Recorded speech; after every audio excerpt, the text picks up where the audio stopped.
Seja muito bem-vinda, você que está chegando agora aqui à nossa Masterclass, Checklist de Traços e Evolução na Dieta de Restrição. Estou muito feliz de receber você aqui hoje. Essa Masterclass, inclusive, é uma das mais completas que eu já preparei sobre esse assunto.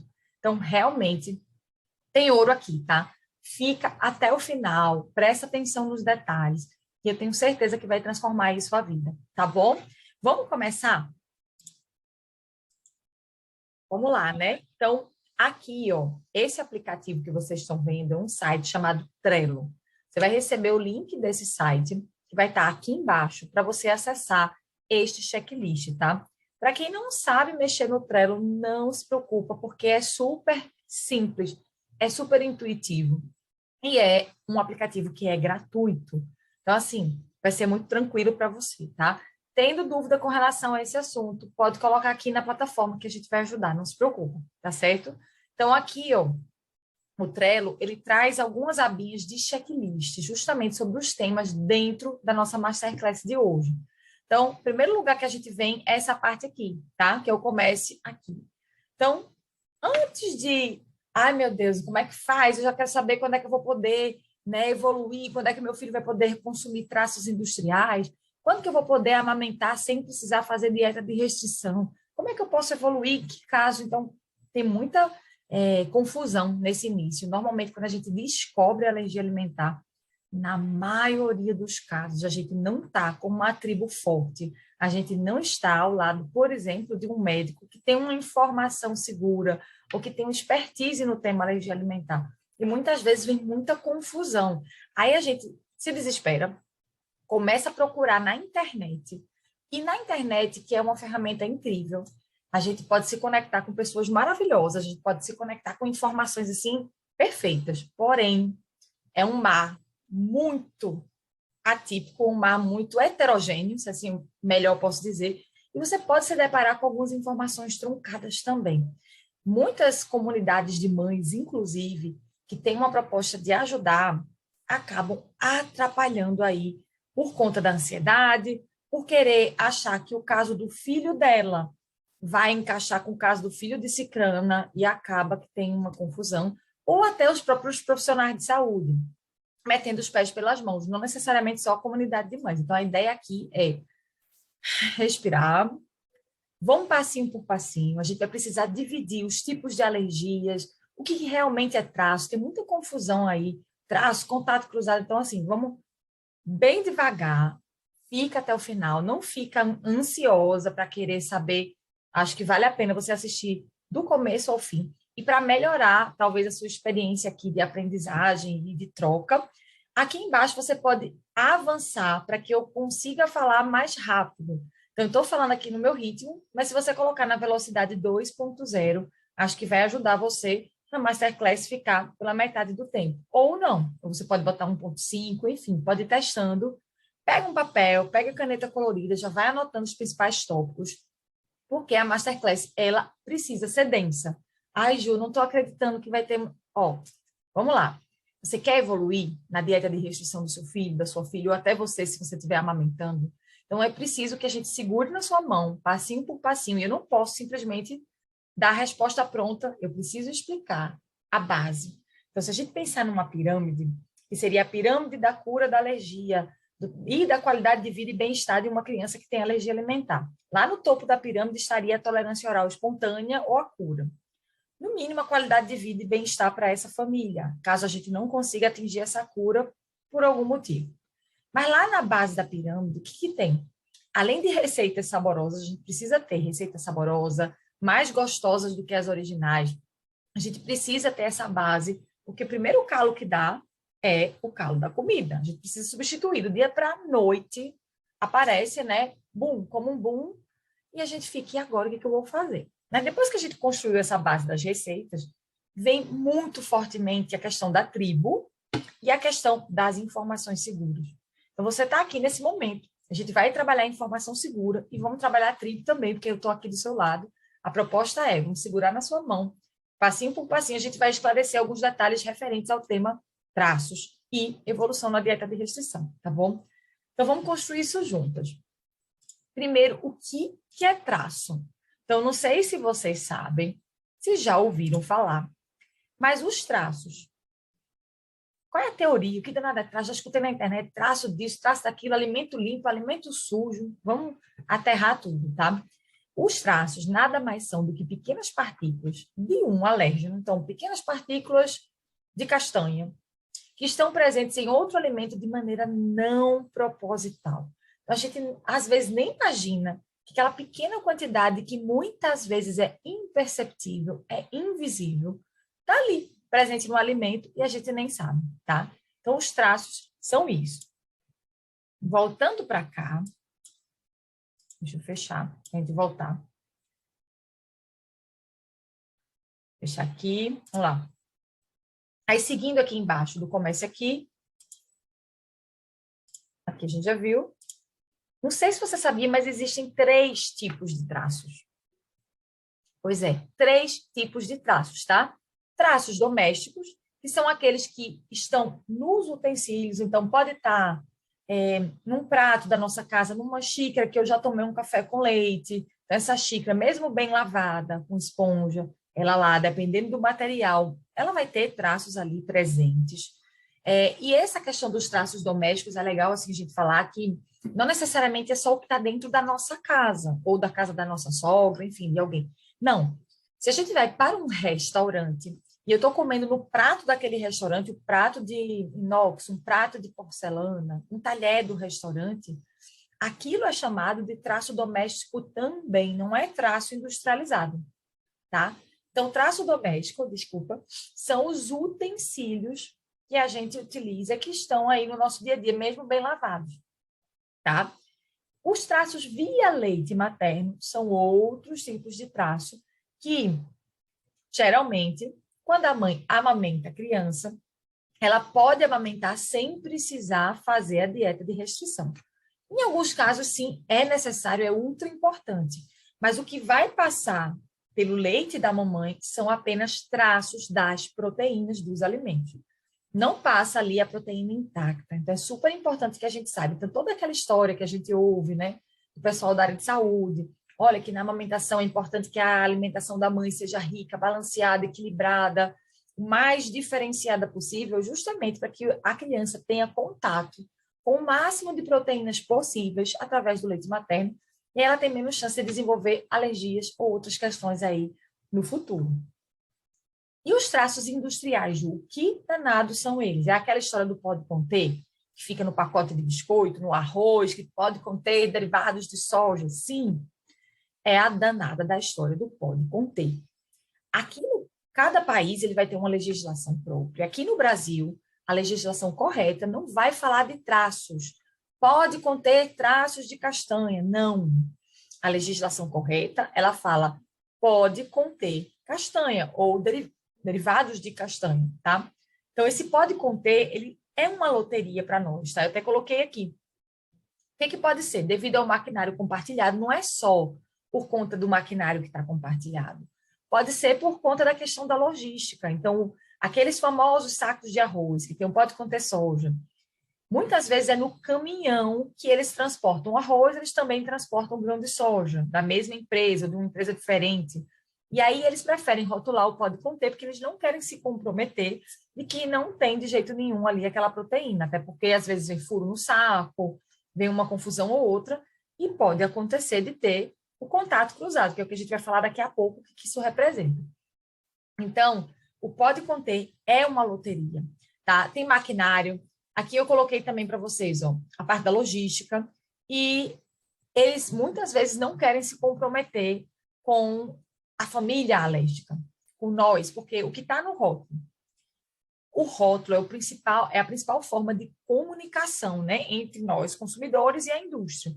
Então, o que está ali no rótulo, agora, depois da RDC, que foi em 2016, que é essa lei, que hoje a gente tem muita segurança para consumir os rótulos, a gente tem uma diferença enorme do antes e depois dessa data. Então, depois disso, a gente consegue ter uma maior liberdade para consumo dos alimentos. Porém, muitas indústrias preferem rotular o pode conter para se resguardar caso haja alguma questão, tá? Então, assim, é uma coisa que a gente vai aprendendo ao longo do tempo. Inclusive, tem um chocolate, por curiosidade aqui, vou citar isso, tem um chocolate que a gente consome, aqui na nossa casa, que desde sempre a gente consumia, e que a gente sabia que eles rotulavam pode conter por uma questão estratégica, porque lá na Europa, que era a indústria que eles fabricam, tem uma legislação diferente, que se tiver na planta da fábrica o alérgeno proibido, eles precisam rotular tudo, mesmo que nem o maquinário seja compartilhado. Então, esse chocolate específico não tinha maquinário compartilhado, a empresa deixava isso claro, porém, eles tinham essa questão de uma forma de comunicação deles, que era uma estratégia da empresa de rotular mesmo. Então, tem isso que pode acontecer, tá? Simbora aqui.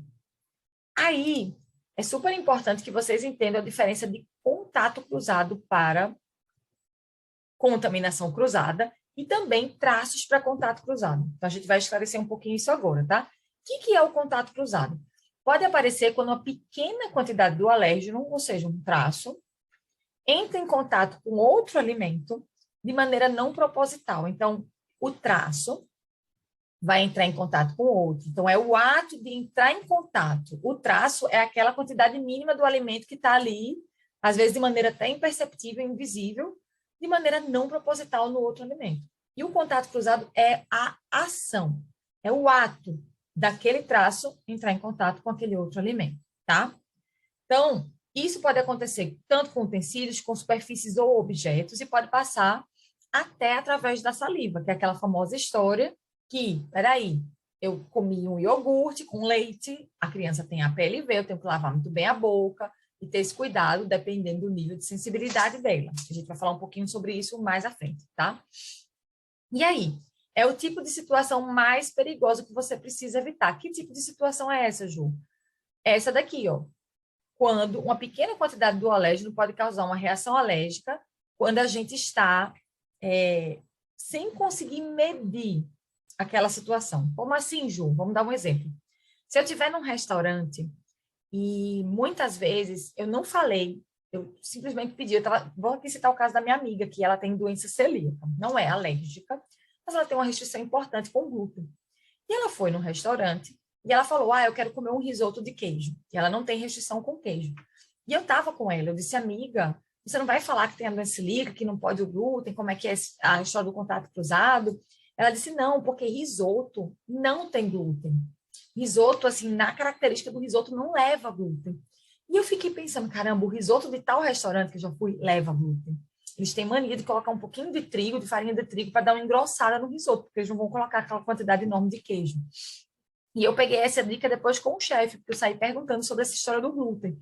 Então, assim, é super importante que a gente pergunte e que a gente leve em consideração todas esse lado, né, vamos dizer assim, da individualidade de cada alérgico, mas não deixe sair muito no ar. Por quê? Porque o perigo está nessa ação de, sem querer, eu peguei uma colher, estava suja de manteiga e vou mexer um arroz. Então, se eu não falo, como é que isso vai... Tem muita chance de dar ruim, né? Então, a gente vai esclarecer melhor aqui nessas 3 maneiras para vocês verem, tá? Quais são essas 3 maneiras do contato cruzado que acabei de falar com vocês? Uma seria comida com comida.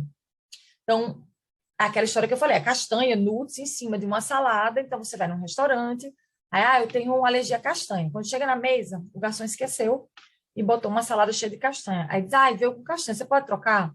Em vez de ele trocar e fazer uma salada nova, ele vai lá e tira as castanhas da salada e serve. Então, ali, muito provavelmente, vai ter traços, que eu não vou nem chamar de traço, eu vou chamar de travessão, que é uma quantidade maior de alérgeno, que daria até, de repente, se a gente catar, dá para ver, mas nem sempre vai estar perceptível. Então, ali é um perigo muito grande. Então, a gente não se preocupa tanto, nesse caso, dependendo do alérgico, que a gente vai entender lá na frente, aqui ainda nessa masterclass, com o garfo, ou com a faca que a criança está comendo, ou que o alérgico, se for adulto, está comendo no restaurante aquela salada.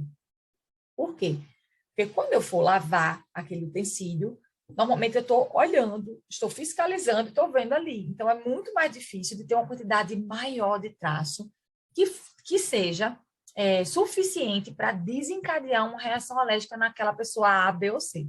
Porém, tem a pessoa D que talvez seja prejudicada com uma reação alérgica de acordo com a manifestação da alergia ou o período da alergia que ela está vivendo, o momento na escada de tolerância. Porque se a gente imaginar que uma escada grande, né?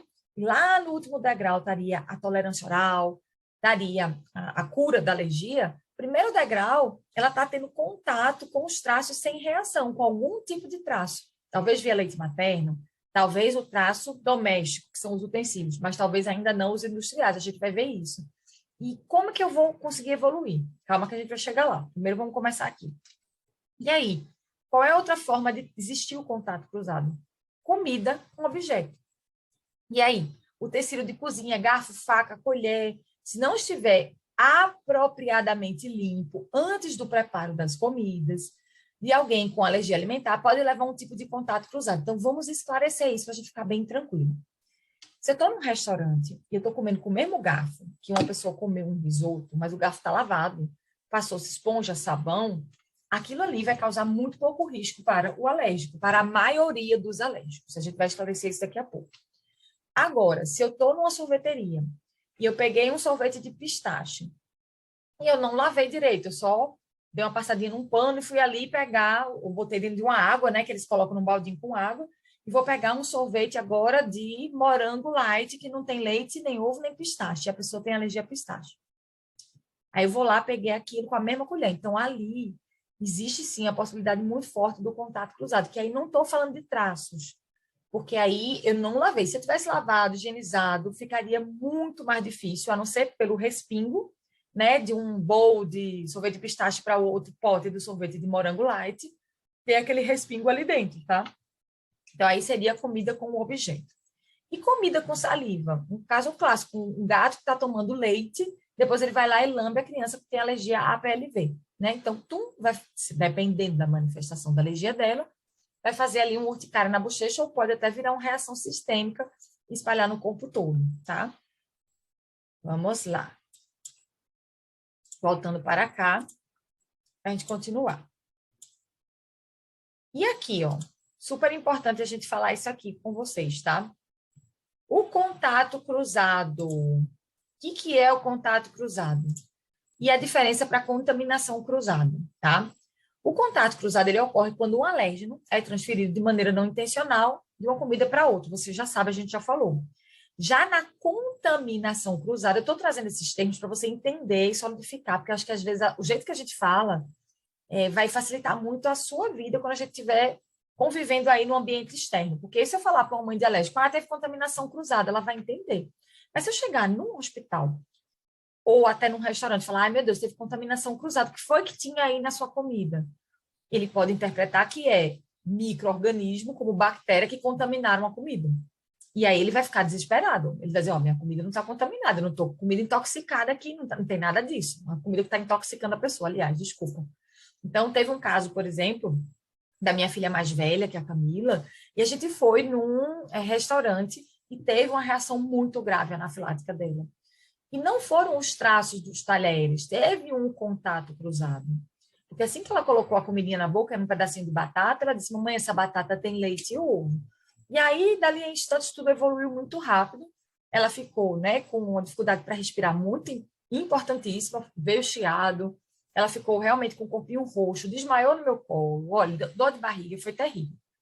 Tá, no outro dia que eu fui falar com o pessoal do restaurante, em vez de eu usar a palavra contato cruzado, eu usei contaminação cruzada. Oi, tudo bem? Aqui aconteceu isso, aconteceu aquilo no restaurante. Eu queria rastrear qual foi o possível alérgeno que causou esse mal-estar na minha filha, tão importante. Teve alguma coisa com contato cruzado. Quando eu falei esse nome contato, aliás, eu falei contaminação cruzada. Tá vendo como eu já tô tão direcionada para falar a palavra correta, que aí eu agora, né, teve o ato falho, mas na época eu não estava. Eu falei contaminação cruzada. E o rapaz, o dono do restaurante, ele soltou os cachorros para cima de mim. Que você está dizendo que o meu restaurante tem comida estragada, que não sei o quê, que não tem nada a ver. Foi uma situação assim super, super ruim. Então, para evitar, é bom que a gente entenda, use o termo correto. Eu vejo até médicos, enfim, profissionais de saúde usando o termo errado.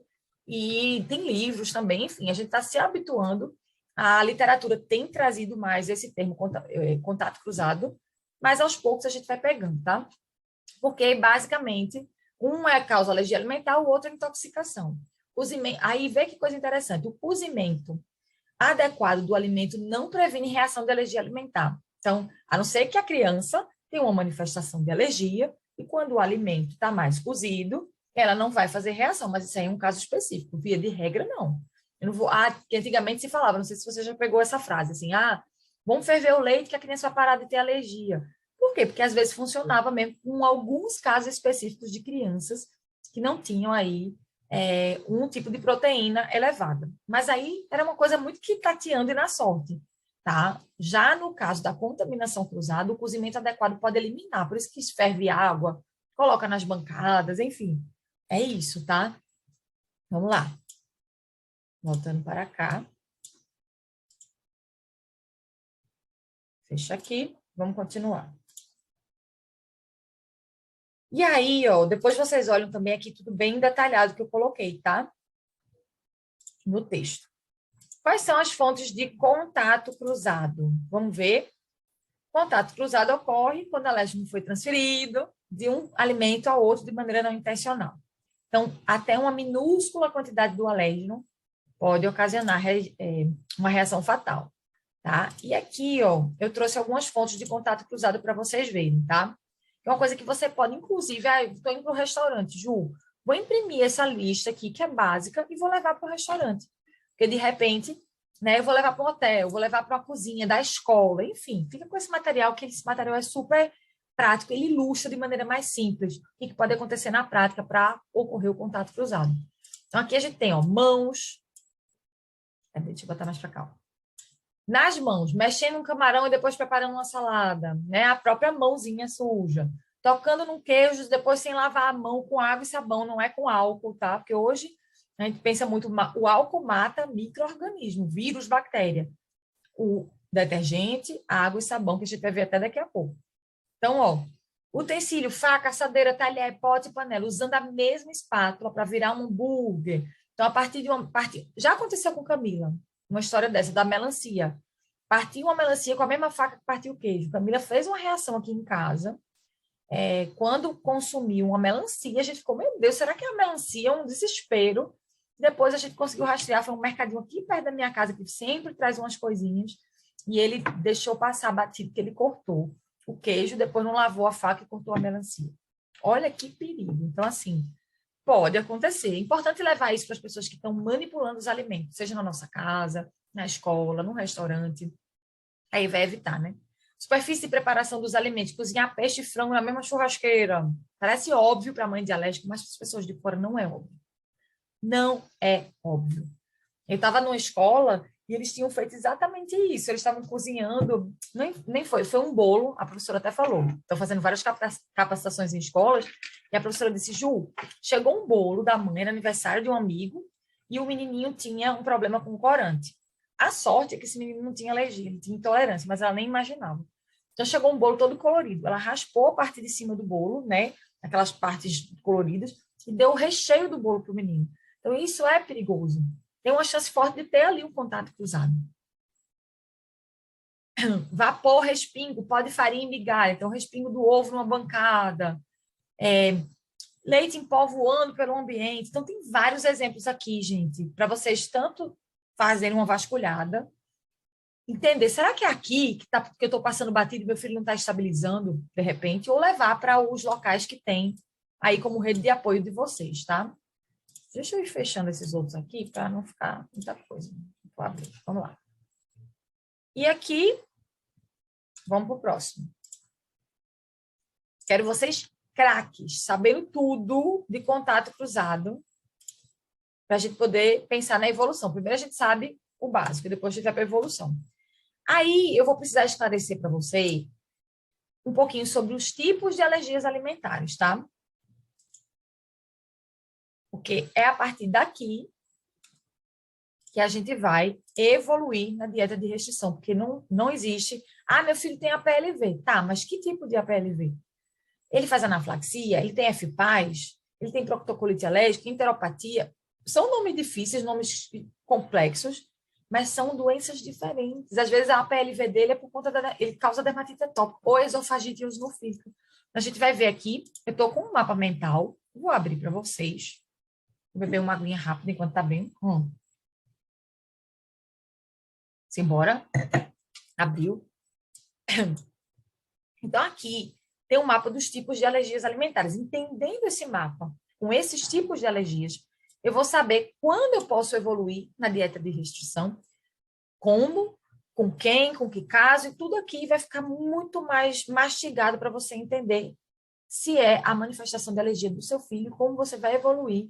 Obviamente que debatendo sempre com o médico, não é com a nutricionista, não é nem comigo, você vai debater com o médico, porque eu estou trazendo aqui uma informação bem mastigada, traduzindo essa linguagem mais técnica, e evolução no tratamento é uma definição médica. Diagnóstico é o médico, e evolução no tratamento também, tá? Então, tipos de alergias alimentares: IgE mediada, não IgE mediada e mista. Como assim, Ju? Calma. Lembra quando o médico pede para a gente fazer exame de sangue na criança? Ou às vezes faz o exame de pele, o prick, que eles chamam o prick-to-prick ou o prick-teste. Tá. Quando a criança tem a reação, que é do tipo IgE mediado, os exames vão vir positivos. Não só os exames vêm positivos, a história clínica ela é diferente. Então, espera-se um tipo de manifestação clínica, um tipo de reação nas crianças que são IgE mediadas, e espera-se um outro tipo de manifestação nas crianças que são não mediadas por IgE ou que tenha alergia mista. Então, vamos ver primeiro essas daqui. Como que é IgE mediada? As manifestações são imediatas. E o que quer dizer imediata para a alergia, para o pessoal da área científica? O que que o médico, quando fala reação imediata, não é 5 minutos depois necessariamente, é em até 2 horas de exposição. Então, reação chegando em até 2 horas de exposição, espera-se que seja uma reação imediata, mas normalmente é 10, 5 minutos, 2 minutos, já aparece. É muito rápido quando tem alergia mediada por IgE. Então, isso indica que a criança tem uma maior persistência, provavelmente vai demorar um pouquinho mais para sarar do que as que têm alergia não mediada por IgE. E quais são as reações que a gente vai esperar nesse tipo de alergia? Então, 90% dos casos vai vir pele. Urticária, que é aquelas coceiras que dá, placa, angioedema, olho pode inchar, boquinha pode inchar, garganta pode inchar, tá? Peraí, deixa eu beber água. Reação respiratória ou nasal. Eu botei aqui. A nasal, vou até colocar aqui, ó, para ficar mais simples, para você entender. Normalmente a reação nasal ela é menos perigosa do que a respiratória, mas se vier um nasal junto com a pele, já tem indício de que é uma anafilaxia, quando é imediato. Não é assim, meu filho teve urticária hoje, passou 7 dias com urticária e 2 dias depois apareceu um congestionamento no nariz. Não. Então, aí eu não vou pensar que é uma reação sistêmica. Quando é da alergia alimentar, de uma reação IgE mediada anafilática, assim, de maneira brusca, a gente vai ver aqui, vem muito rápido e vem tudo ao mesmo tempo, tá? Então, nasal seria espirro e coriza. Evoluindo um pouco mais, viria questões respiratórias, que aí já dá um pouco mais de gravidade na reação. Seria asma, o chiado, tosse seca, que também é muito grave, tá? Espirro e coriza vem junto. Normalmente vem com isso aqui nasal. Deixa eu até tirar aqui, deixa eu ficar... deixa assim mesmo. Vocês entendem, né? Nasal e respiratório. E aqui, reações gastrointestinais. Aí pode vir só a gastrointestinal com outra coisa. Aí como é que eu vou saber se é uma reação mediada por IgE ou não mediada por IgE do gastrointestinal? Daqui a pouco a gente vai falar sobre o não mediado, que normalmente são reações gastrointestinais, só que aqui é diferente. A diarreia, quando vem, por exemplo, nessa reação aqui, é uma diarreia muito forte, e ela é do nada. Não é aquela diarreia que vem vindo há dias, que volta e meia vai e volta. Não. É uma coisa muito rápida, às vezes não dá nem tempo da pessoa chegar no banheiro. Já aconteceu até com a minha filha isso, 2 vezes. O vômito é aquele vômito do exorcista, não é, vomitou um pouquinho, ninguém sabe se foi refluxo. Não, é uma coisa que realmente deixa a gente mais alerta. Pode vir um vômito ou outro menor, só que vem junto com outras reações, tá? Aí vem, essa que eu coloquei até o alerta aqui né, chamando atenção para o amarelinho, porque as reações cardiocirculatórias e neurológicas, essa queda de pressão, perda de consciência, isso aqui seria algo mais grave. Né? Tá aí vindo perto de um choque anafilático. Depois vocês pesquisam, que não é um tema aqui para nós agora, mas existe diferença entre anafilaxia, entre choque anafilático e entre edema de glote, tá? É como se o choque anafilático fosse os finalmente sair da anafilaxia, um quadro bem mais grave. Normalmente envolve isso aqui. Ou então a boca arde, coça, formiga. E tem dois tipos de nomes para essa doença. Tem a anafilaxia e tem a síndrome da alergia oral. Eu vou até colocar aqui o nosso jargão, anafilaxia tem que respeitar.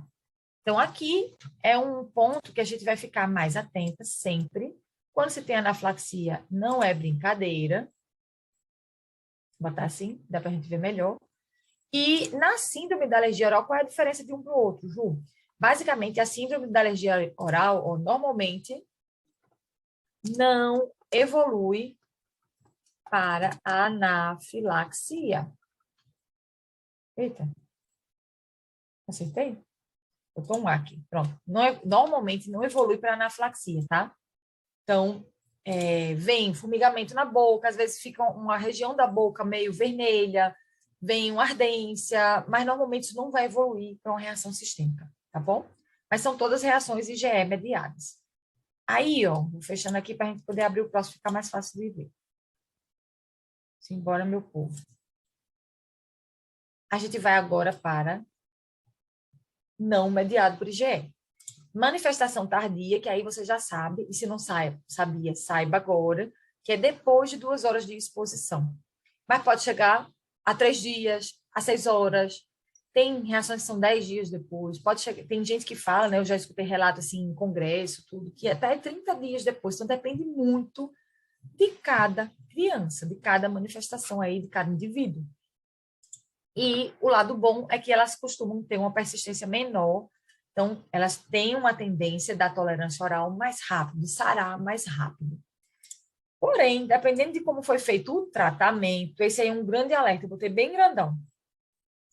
Pode migrar para uma alergia mediada por IgE, sim. Então, tem vários relatos, não só nos congressos, que aí é a parte científica na literatura, como a experiência também clínica de cada médico, eu escuto muito eles comentando, como também de vocês, da minha audiência, da minha tribo, que falam, Ju, meu filho não tinha reação mediada por IgE, foi fazer um TPO, um teste de provocação oral, veio anafilaxia, uma reação imediata, né, bem violenta. Então, tem esse rolê que é um dos motivos de eu estar aqui com vocês nessa Masterclass, para evitar que isso venha a acontecer. Quanto mais a gente consegue evoluir na escada de tolerância, com segurança, com o tribo, menos chance tem da gente ter esse tipo de situação lá na frente, né? Uma criança que tinha alergia não mediada por IgE vem e evolui com uma anafilaxia no futuro, tá? O que a gente espera nesse tipo de reação? Vou botar assim que fica melhor para a gente ler. A gente espera reações gastrointestinais, que a gente chama de sintomas de barriguinha. Vou até colocar aqui, que fica fácil de você lembrar, tá? Que sintoma de barriguinha é esse, Ju? Vamos lá? Deixa aqui. Sanguinho nas fezes, vômito, diarreia, refluxo, cólica, assadura. Vou por aqui também, que é muito importante, assadura, constipação. Então, tem a diarreia, mas também tem a constipação. Tá aqui. Então, assim, meu filho tem assadura, quer dizer que ele tem alergia a leite, alergia a ovo? Não necessariamente, mas é um dos sintomas que pode vir a aparecer. Então, nos diagnósticos diferenciais, então descarta-se isso, descarta-se aquilo, descartou-se tudo, ninguém sabe o que está acontecendo. Começa-se a pensar em alergia alimentar. Geralmente vem mais de um, né? A não ser o sangue nas fezes, que às vezes vem de maneira isolada. Ou, às vezes, até o baixo ganho de peso também já vi bastante caso. Só o baixo ganho de peso. Fez a dieta, pum, a criança voltou a ganhar peso. Então, pode acontecer. Ou começou a ganhar peso, né? De qualquer maneira, esse tipo de reação que a gente espera. E quais são os nomes dessas danadas, dessas doenças? Tem esse que é o mais comum, que é a proctocolite alérgica, que aqui, ó, é aquele sangue vivo nas fezes. Ó, lembra que eu tô falando sangue vivo? Que às vezes só o pontinho de sangue não quer dizer que ele tem proctocolite alérgica, não, tá? Às vezes, inclusive, os médicos comentam, né? Que é uma condição benigna, então, assim, nada que vá preocupar. Às vezes, com 1 ano de idade, a criança cura de maneira espontânea. Então, vou até tirar aqui, mas deu para você entender. Então, tem até um estudo que os médicos falam muito sobre esse estudo, os médicos que têm expertise em alergia alimentar. O que acontece? Estudou-se mães que fizeram dieta de restrição, nesse caso, amamentando, e mães que não fizeram porque não tinha informação, enfim, porque teve algum furo, alguma coisa aconteceu, e as crianças sararam com 1 ano da maneira igual. Então, tanto os que tinham uma dieta mais rígida, sem traço, sem nada, e as dietas menos rígidas também. Então, assim, é algo que acalma o nosso coração. Inclusive, tem um guideline que fala assim, que dependendo de como esteja o estado da mãe, não sei se você já ouviu isso, pode perguntar para o seu médico ou a médica, se tiver expertise em alergia alimentar, ele vai saber desse estudo. E nesse guideline, o que dizia? A criança que está tendo 1 pontinho, 1, 2, 3, alguns pontinhos de sangue, mas ela está com bom estado geral. Ela está ganhando peso, ela está desenvolvimento bem, está tudo ok com ela, não tem tanta irritabilidade, né? É aquela... E a mãe está bem, porque nem toda mãe vai aguentar ver pontinho de sangue no cocô e passar 1 mês ainda vendo se isso se resolve de maneira espontânea, sem precisar fazer dieta. Então, dependendo de como esteja, a ideia é esperar 1 mês para ver se esse sanguinho para e depois disso é que começa-se a pensar na investigação de alergia alimentar. Então, é bem interessante essa abordagem, mas depende muito, muito, muito do estado da mãe, não só da criança. E aí, o que é enteropatia? Esse aqui, eu vou dizer que é cada dia mais raro, não tem aparecido muito, pelo menos o que os médicos comentam, e também na audiência, assim, não tenho visto muitos casos nas minhas mentoradas, consultoria individual que eu faço bastante, premium, não está acontecendo muitos casos, e é o que a gente escuta, né, nos congressos e tudo mais. E o que é? Esse aqui, eu vou até colocar, a aparência da criança é uma aparência saudável. É aquele que eles chamam de o bebê gordinho, que está ganhando peso, que está tudo bem. Já esse daqui é uma aparência de doente. A aparência da criança é de doente. Por quê? Porque ele tem aquela diarreia que não para, ele tem baixo ganho de peso, vou colocar aqui, geralmente vem com diarreia e baixo ganho de peso, importante.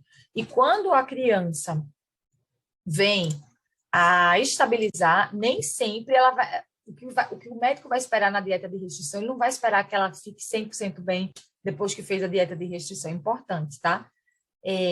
Às vezes, há uma melhora. Então, não é uma melhora significativa, percebeu, mas ele ainda continua se arrastando no peso, ou, enfim, continua com um pouquinho de diarreia. Então, na avaliação desse médico, que tem expertise em alergia alimentar, ele não vai considerar assim, uma melhora significativa. Ele vai entender que esse grupo de crianças ele vai demorar um pouquinho para estabilizar. Não é, às vezes tem que esperar não só 2 a 4 semanas na dieta de restrição para diagnóstico, talvez espere até 8, vai depender muito de cada criança, tá? Então, mas assim, tem sido cada vez mais raro. Vou botar até aqui no final. E vamos falar do FPAS, que no inglês é um nome complicado. Você não precisa se preocupar com esse nome. Vou colocar aqui para vocês verem. Food Protein Intercollitic Syndrome. E, às vezes, o IgE dessa criança vem positivo, mas positivo baixinho, que é aquele vômito do exorcista. Tem a FPAS aguda e tem a FPAS crônica. Na FPAS aguda, desculpa, crônica, vem o tal do vômito do exorcista.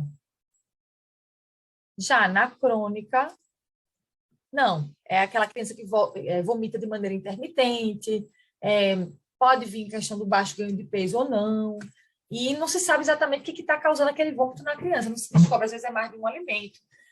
Na aguda, normalmente é um alimento, 2, quando ela come, você percebe, porque são reações tardias, mas assim, às vezes é 2h30, até 4 horas, 6 horas depois que a criança come. E esse vômito do exorcista, quando a gente tira o alimento, a criança melhora e ela para de vomitar. Mas é um vômito, assim, importante, tá? Aqui são os tipos. Entendendo esses tipos, daqui a pouco a gente vai falar sobre os traços para estes tipos. Certo? Deixar aqui fechadinho para poder ficar mais fácil da gente ver para a próxima. Vamos lá. Sobe aqui. Agora a gente vai para as alergias mistas. Que aí você já deve estar fazendo a conta e já deve imaginar quais são, né? Por que que é mista, o nome mista? Porque podem ter reações imediatas ou tardias. Vai depender de cada indivíduo. Ela é muito diferenciada. E são doenças crônicas. Então, a gente não vai buscar a cura ou a tolerância oral espontânea. A gente vai buscar o quê? A remissão desses sintomas. Então, a gente busca pelo estado de remissão. Então, tem tanto a dermatite atópica como a esofagite eosinofílica, tá? E tá aqui, ó. Então, quais são as reações que se espera? Dermatite atópica, coceira, prurido, né, eczema na pele. E na esofagite eosinofílica, são as dificuldades alimentares que podem vir. Às vezes existe a esofagite eosinofílica que é assintomática, ou seja, não tem sintoma, a gente nem imagina e de repente descobre no exame. E na dermatite atópica, aliás, desculpa, e em outros casos, o que vem é a dificuldade alimentar, que pode vir vômito, disfagia, dor abdominal, às vezes a sensação que a comida está paradinha na garganta, ela come, sente dor ao comer, um mal-estar. Então, assim, pode vir muito vômito. Então, normalmente é aquela criança que dá trabalho para comer, demora muito comendo, precisa de líquido para comer. Então, aqui seriam as reações mistas. Eu trouxe só uma coisa bem rápida para a gente poder voltar aqui para o nosso mapa mental. Você precisa entender para a gente saber, peraí, que tipo de alergia eu vou poder evoluir, como, quando, por quê, tá? Então, vamos falar um pouquinho agora da escada de tolerância. Lembra que eu falei para vocês da escada? Então, tem sim essa escada de tolerância oral. E como que seria para a gente chegar no nível 5, que é com tolerância total? Então, é cura do alimento, tolerância total. A gente precisa subir uma crescente. E cada uma daquelas manifestações de alergia vai ter uma forma da gente crescer, tá? De maneira segura. Então, o primeiro ponto seria a criança que está sem traços domésticos e sem traços via leite materno. Seria o primeiro degrau. Ela está totalmente sem traços, naquela dieta mais rígida, em que você trocou os utensílios da sua casa, em que ela não toca nada assim de. é, Nem na creche, por exemplo, tem os utensílios todos separadinhos, e tem todo esse cuidado. Um instantinho. Ui, desculpa, voltando. E eu tive o caso, por exemplo, de uma cliente premium minha, né, de consultoria premium, que o filho dela, na casa dela tinha duas cozinhas, o filho dela já tinha 6 anos na época, e ela tinha duas cozinhas, sem traços. Então, ele, com 6 anos, nunca tinha ido para a escola, porque entrou na pandemia, na época da pandemia, e ele não conseguiu entrar na escola, ela preferiu deixar ele estudando de maneira remota, e na casa dela, ele vivia assim nessa bolha de proteção com relação à questão dos traços. Então, tudo separado, utensílio, panela. Então, ele não comia nada que fosse fora desse contexto aí. Condição normal, temperatura e pressão, era tudo muito alinhado para ele. Então, estaria aqui nesse nível 1. Aí, quando é que a gente começa aqui para o nível 2? Com traços via leite materno e os traços domésticos também, tá? Que entraria aqui no nível 2. Nível 3, com traços industriais, que aí já é um outro rolê.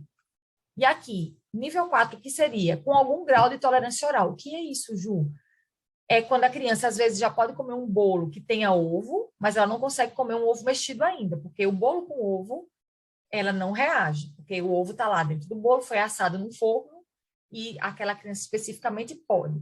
Mas, se ela for comer um ovo mexido, ela não pode, pela alergia do ovo dela especificamente. Então, aí, às vezes, algumas crianças chegam nesse nível 4 antes de chegar direto para o 5, que seria a cura, tá? Vamos lá. Deu para entender um panorama geral de onde a gente vai subir, certo? Aí você precisa se perguntar onde é que você está agora. Onde é que você está agora? Você está no início, que está sem traços via leite materno, você está amamentando ainda seu filho ou sua filha, e está sem traços domésticos. Ou você está aqui com traços industriais, então nem... Tá, já estou com traço doméstico, com traço industrial, via leite materno e, aliás, e estou ainda sem traço industrial, não sei. Ou então já tenho uma tolerância parcial. Então, meu filho já come bolo, pão com ovo, não come ovo com leite, enfim. Então, você precisa entender onde é que você está aí nessa pirâmide da cura. E aí? Como é que eu posso crescer nessa pirâmide? O que é que você acha? Vamos ver? Primeira coisa, eu queria que trabalhar esses dois mitos sobre traços com vocês, tá? Eu já escutei muito em comunidade de mães e até em profissionais de saúde falando que traços atrasam a cura. Então, coloca aí, pega um papel, pega um post-it. Estou sem post-it aqui, mas você vai pegar um post-it, vai anotar, vai colar um post-it. Achei um aqui, ó. Você vai colar um post-it, vai anotar e vai colar um post-it assim na cabeceira da sua cama, no seu journaling, no seu livro de cabeceira, no seu livro que você lê todos os dias. Traço não atrasa, cura. Traço não sensibiliza a criança. Então, o que que o traço faz? O traço vai causar aquele mal-estar daquele momento que aquela criança fez a reação, seja de maneira tardia, seja de maneira imediata. Então, eu tive contato com o traço. Ok, o que que aconteceu? A criança fez anafilaxia? Tá. O que que ele vai causar? Eu vou precisar adrenalina, eu vou precisar hospital, eu vou precisar todo o rolê. Ah, não, mas a minha filha ficou com diarreia. Pronto, mas ele não vai atrasar a cura, você não vai dizer, ai, voltei para estaca zero.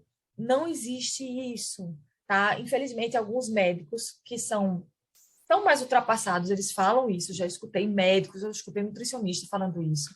E não, isso não é verdade, tá? O traço unicamente vai causar aquela reação na criança daquele momento ou quando chegar no futuro, dependendo do tipo de reação dele. Agora, existem algumas verdades sobre o traço. Aquilo eram mitos. E as verdades? Desculpem, peraí. Os traços industriais, eles são uma loteria, tá? Então, não é porque uma criança consumiu um traço industrial que ela não teve reação hoje que ela não vai reagir a traços. Então, vamos dar um exemplo. Tem uma cliente minha lá de trás. O filhinho dela tem 8 anos, acho que deve estar com uns 9 agora. Enfim, já era mais velho. APLV com reação severa. E ele sempre consumia pãozinho de padaria, que é aquele pão que tem trigo, água, sal, praticamente, azeite, não sei se eles usam óleo, e nunca tinha tido reação na vida dele, toda, que ele consumiu pãozinho de padaria. Um belo dia, na mesma padaria que ele sempre ia, houve algum contato cruzado. E ele fez uma reação muito grave. Então, se a gente for parar para pensar, então quer dizer que já vocês, o pessoal da minha audiência, tanto no Instagram, no YouTube, sempre comenta, mas meu filho sempre comeu pãozinho de padaria, então tá tudo bem. Então, ele não tem esse nível de sensibilidade, não necessariamente. O primeiro pacote de um lote de biscoito, né, o primeiro lote de um biscoito que está sendo produzido no maquinário, ele foi compartilhado. Então, antes foi produzindo um biscoito com leite de vaca. Eu estou falando aqui de APLV, por exemplo. Aí foi tudo higienizado, tudo ok.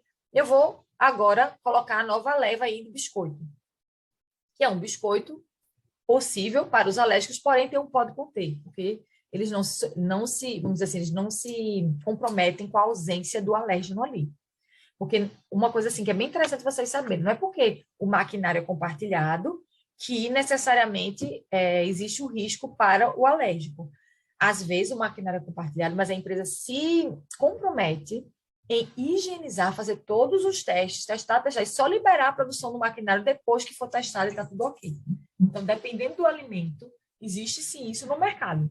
Um bom caso disso é a margarina. Então, essa gordura vegetal que algumas pessoas consomem, que tem alergia a leite, que é a única que eu conheço hoje, ela usa maquinário compartilhado, só que eles se responsabilizam e eles se comprometem em higienizar, em testar. Então, são vários testes de maneira exaustiva, tanto que existem laudos. Então, só para você entenda isso, que talvez você não saiba. Então, maquinário compartilhado não é sinônimo de necessariamente tá proibido para o alérgico, tá? Mas, às vezes, ele não se compromete. Então, ele prefere, ele opta por colocar lá o dono, né, o empresário, a indústria, coloca lá no rótulo, pode conter leite. Então, o primeiro lote que sai desse maquinário, ele tem mais chance de estar com contato cruzado do que o segundo, o terceiro e último lote aí, e por aí vai. Percebe? Então, eu sempre consumi o biscoito, mas vai ver se você consumiu de um lote que não tinha nenhum problema. Mas aí, um belo dia, um dia fatídico, você foi premiado nessa loteria dos traços e o seu filho vai lá e reage. Então, não é porque sempre consumiu o biscoito tal que está tudo bem, não é não quer dizer que seu filho não reage a traço industrial. Entenda isso. É a parte mais importante, assim, para que... Mas aí existe uma forma de, talvez, ele consumir o traço industrial e a gente minimizar aí o risco dessa loteria, que a gente vai falar mais para frente, tá? Então, os traços são um conceito muito abstrato, de modo que não existe ainda uma quantidade mínima padrão que seja necessária para desencadear reações em todo e qualquer alérgico. Tá? Opa, desculpa. É super importante que você entenda isso. Nossa, peraí, agora vai. Por isso mesmo, existe pouca comprovação científica sobre o assunto e alguma polêmica, tá? Porque, assim, é um assunto meio polêmico no mundo. Tem um grupo de cientistas que querem, porque querem colocar um valor mínimo que vai passar para a indústria, que a partir dali eles vão precisar rotular o pode conter. Daqui para baixo não precisa rotular. Só que como eu vou saber se esse daqui para baixo vai atender a todo mundo? Então, na cabeça desses cientistas, esse pessoal que está daqui para baixo, que está, vamos dizer assim, invisível para a indústria, essa quantidade X aqui, que se ele testar e no laudo sair aquela quantidade pequenininha, como é que eu vou saber que não vai reagir com todos? Então, eles dizem, mas isso eu vou beneficiar a maioria. Vai ter uma minoria que não vai ser beneficiada, só que eu vou ficar no escuro. Eu vou consumir o alimento, não vai ter o nome pode conter, e ali meu filho pode fazer uma reação. E normalmente os testes são feitos com crianças que são menos graves. Então, criança que já fez mais de uma anafilaxia já sai do teste. Então, é uma coisa assim que vale a pena eu comentar com vocês a título de curiosidade. Então, só para você entender que realmente é um tema polêmico, mas dá para a gente se sair bem como mãe. Vou passar todas as dicas. E aqui, vamos lá. Controle dos traços nos alimentos alergênicos. Então, agora a gente vai começar a controlar esses traços, tá? Desculpa. Quando a criança está em fase de diagnóstico, normalmente é uma criança que é de alergias tardias, proctocolite alérgica, às vezes no FPAS, quando é um vômito intermitente, a gente não sabe exatamente o que é, quando é um vômito agudo, muito violento, muitas vezes o médico já vai ter um diagnóstico mais certo, né? Não vai precisar testar ou fazer um teste de provocação oral na criança para não submeter aquela reação tão violenta. Mas quando se tem alguma dúvida, vomitou 2, 3 vezes, não tenho certeza, será que fez mal, foi um mal-estar? Enfim. Nessa fase de diagnóstico, principalmente das reações tardias, às vezes também nas reações mistas, principalmente na dermatite atópica, pode acontecer também. Mas vamos botar na cabeça a fase de diagnóstico, quando o médico não tem certeza do diagnóstico. É só aí, só aí. Eu vou fazer uma dieta que eu vou brincar e vou dizer que é uma dieta xiita, uma dieta mais rígida. Eu vou ter que ter muita rigidez nessa dieta, na fase de diagnóstico, tá? E aqui tem todo um checklist para você entender como que faz esse controle de traço, porque vai funcionar de 2 a 4 semanas, normalmente o médico vai pedir, lembra que eu falei para você que aquela doença, que é a enteropatia, às vezes demora um pouquinho mais, então vai depender muito da manifestação de alergia aí. Mas, via de regra, de 2 a 4 semanas, tá? Vamos lá. E aí, o que vai acontecer? Nesse caso, eu vou precisar realmente blindar todo o meu ambiente. Então, todas aquelas possibilidades de traços via cosméticos, que vocês vão aprender daqui a pouco, via produto de higiene, utensílios, tudo que você puder imaginar com relação à possibilidade de ter um alérgeno ali, eu vou isolar para que a criança não precise passar por outros tipos de restrição alimentar de maneira não necessária, assim, de uma maneira equivocada. Desculpa, a palavra correta é essa. Então, assim, de uma maneira equivocada, eu vou estar fazendo uma dieta desnecessariamente nessa criança. Por quê? Porque a criança, entre aspas, não estabiliza, ela continua com vômito intermitente, ou ela continua com sangue nas fezes, a assadura que não cura, e aí refluxo. E o que é isso? Será que é um alimento? Será que é 2? Será que é 3? Aí a lista fica em 9, 10. Então, calma. A gente vai entender que nessa fase inicial vão ter todos esses passos que a gente precisa preencher e pensar até na borracha do liquidificador. Porque às vezes eu troco o copo o copo do liquidificador é de vidro. Então, assim, que é um utensílio não poroso, que você vai aprender isso aqui hoje, caso você não saiba, sem problema nenhum. Então, existem os utensílios porosos e os não porosos. Imagina um pote de sorvete que a gente usa para guardar feijão na nossa casa, sei lá, vou dar um exemplo aqui, sei lá, uns potinhos de plástico, Tupperware. Quanto mais antigo ele é, a gente sente o gosto da comida antiga ali naquele pote. A gente cheira aquele cheiro estranho. Por quê? Porque ele é um utensílio poroso e ele tem uma quantidade maior de alimento ali que fica, vamos dizer, estocada, né, no alimento. Já os utensílios não porosos, o que acontece? Tem mais facilidade de higienizar. Então, vidro, um utensíliozinho novo, isso vai ficar mais fácil para a gente conseguir ter essa higienização e não precisar de nada novo.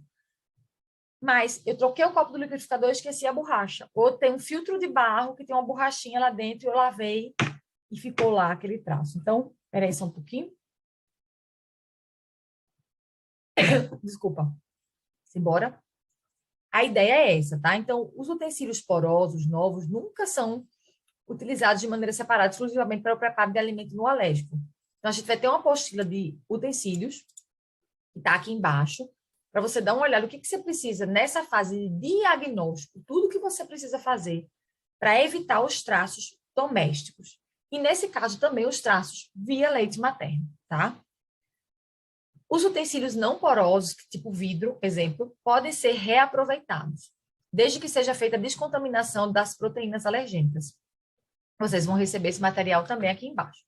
Então, não consumir alimentos que não sejam preparados sob sua supervisão, tá? Então, em um ambiente doméstico. Então, eu vou comer um alimento no hotel, num restaurante. Nessa fase, exclusivamente nessa fase, não é indicado, para que a gente não tenha risco de nada externo estar ali impactando no resultado desse teste, que é a dieta de exclusão por 2 a 4 semanas. Então, até pano de prato, tá? Pano de prato, esponja novo, separado para uso exclusivo dos utensílios do alérgico e da mãe que está amamentando. Nesse caso, é preciso. Então, na geladeira, caso hajam alimentos alergênicos, tudo precisa estar tampado em potes muito bem vedados, com alimentos proibidos. Ficam sempre nas prateleiras de baixo. Por quê? Porque se eu botar um queijo, exemplo, queijo coalho, queijo Minas, às vezes vem com aquele caldinho, sem querer que está em cima, cai, você abre a tampa, caiu embaixo, tem mais chance de ter o contato cruzado. Então, o ideal é que nas prateleiras de baixo fiquem os proibidos, os alimentos alergênicos, e nas prateleiras de cima fiquem os alimentos que são permitidos para os alérgicos, tá? É o melhor. E aqui, ó, ter pote grande para guardar de maneira exclusiva os utensílios do alérgico e da mãe que está amamentando, ou até separar uma parte do armário da cozinha. Então, é bem legal também, você pode colocar etiqueta. Vai ser um período difícil? Vai. Normalmente é quem está no começo. Então, é a pessoa que já está desesperada, acabou de receber uma possibilidade do diagnóstico, uma suspeita, e ela fica, meu Deus, e agora? Vou passar. Então, parece uma eternidade, mas se a gente fizer muito certinho essa fase de diagnóstico, vai evitar muita dor no futuro. Confie no que eu estou falando. Vai evitar de você tirar não sei quantos alérgenos. Às vezes, a gente está precisando atacar na raiz do problema. A falha, às vezes, está no cosmético. Às vezes, está no material de limpeza da casa. Então, assim, tem todo um contexto que a gente precisa avaliar antes de pensar em evoluir, que é uma coisa que eu trabalho muito na consultoria premium com as clientes. Então, a gente vai rastreando passinho por passinho e a gente vai conseguindo descobrir, entre aspas, quem são os reais vilões e incluir, na maioria das vezes, os alimentos na vida dessa família. E aí, durante o preparo das refeições, o primeiro, higienizar corretamente as bancadas, né, conforme a postura de descontaminação, mármore e alumínio. Depois, cozinhar primeiro a comida do alérgico. E nunca ao mesmo tempo de outras refeições. Então, assim, tem um checklist básico para vocês. Opa, aqui. E agora a gente vai para a apostila dos utensílios porosos, tá? Também bem rapidinho, que vocês vão baixar para ler, mas eu quero dar uma passada aqui antes, tá bom? Cadê? Aqui. Então, nem todos os utensílios vão poder ser descontaminados nessa fase de diagnóstico. Quem são esses utensílios, tá?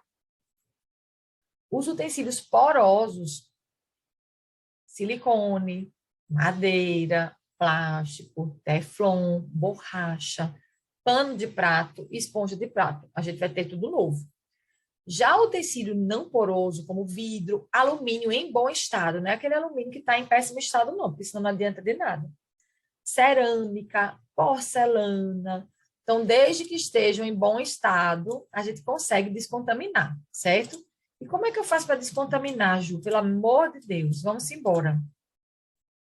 Eu vou ensinar para vocês agora. Aqui. A gente vai descontaminar o que mesmo? Os utensílios não porosos, que são aqueles que vocês vão ver na apostila, vidro e tudo mais. Vamos lá. A gente já passou por essa parte. Vamos começar a descomplicar. Então, você não precisa comprar tudo novo, tá? Já falei.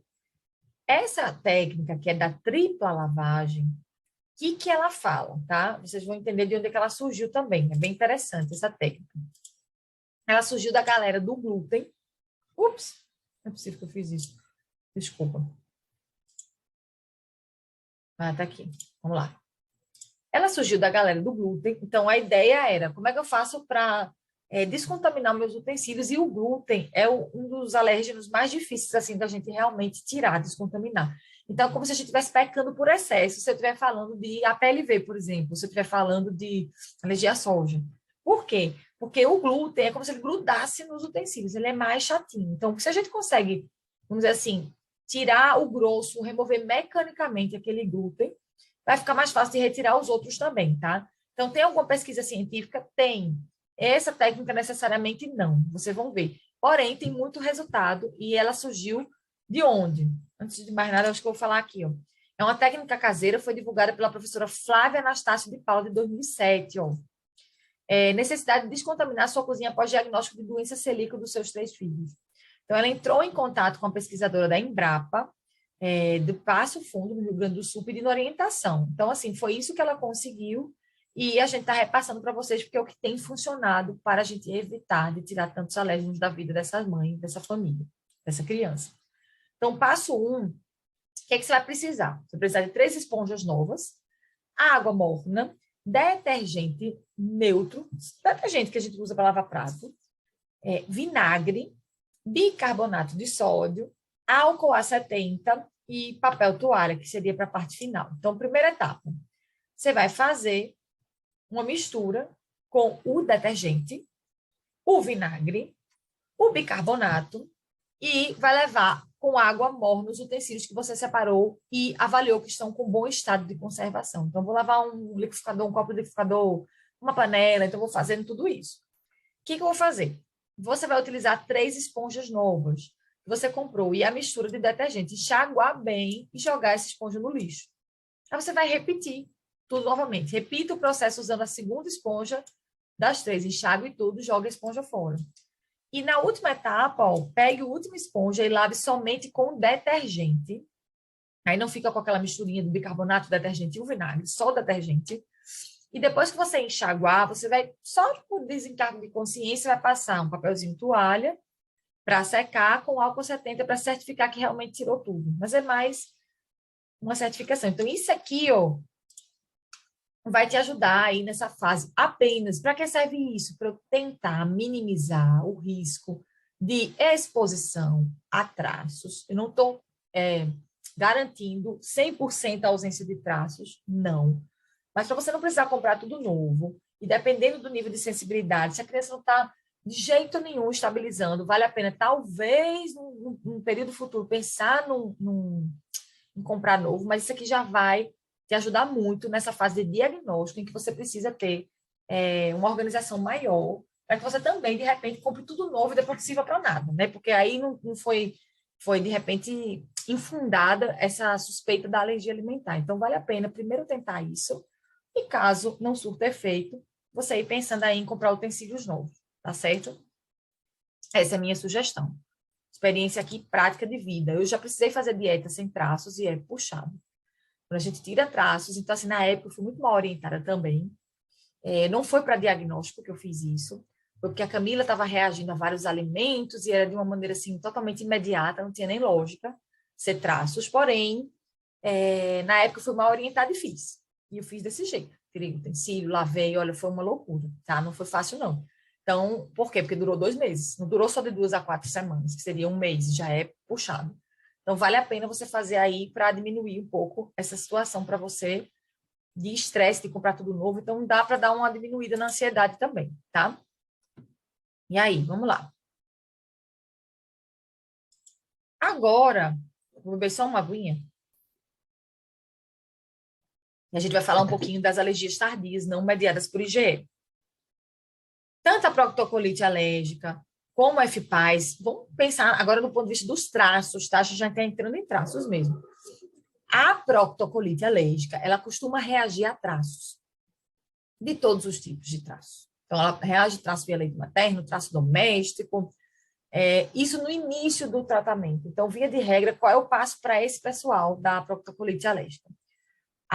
Se a mãe está amamentando, ela continua amamentando, fazendo dieta de restrição junto com a criança. E ela vai precisar fazer uma dieta, vai precisar restringir os traços para diagnóstico.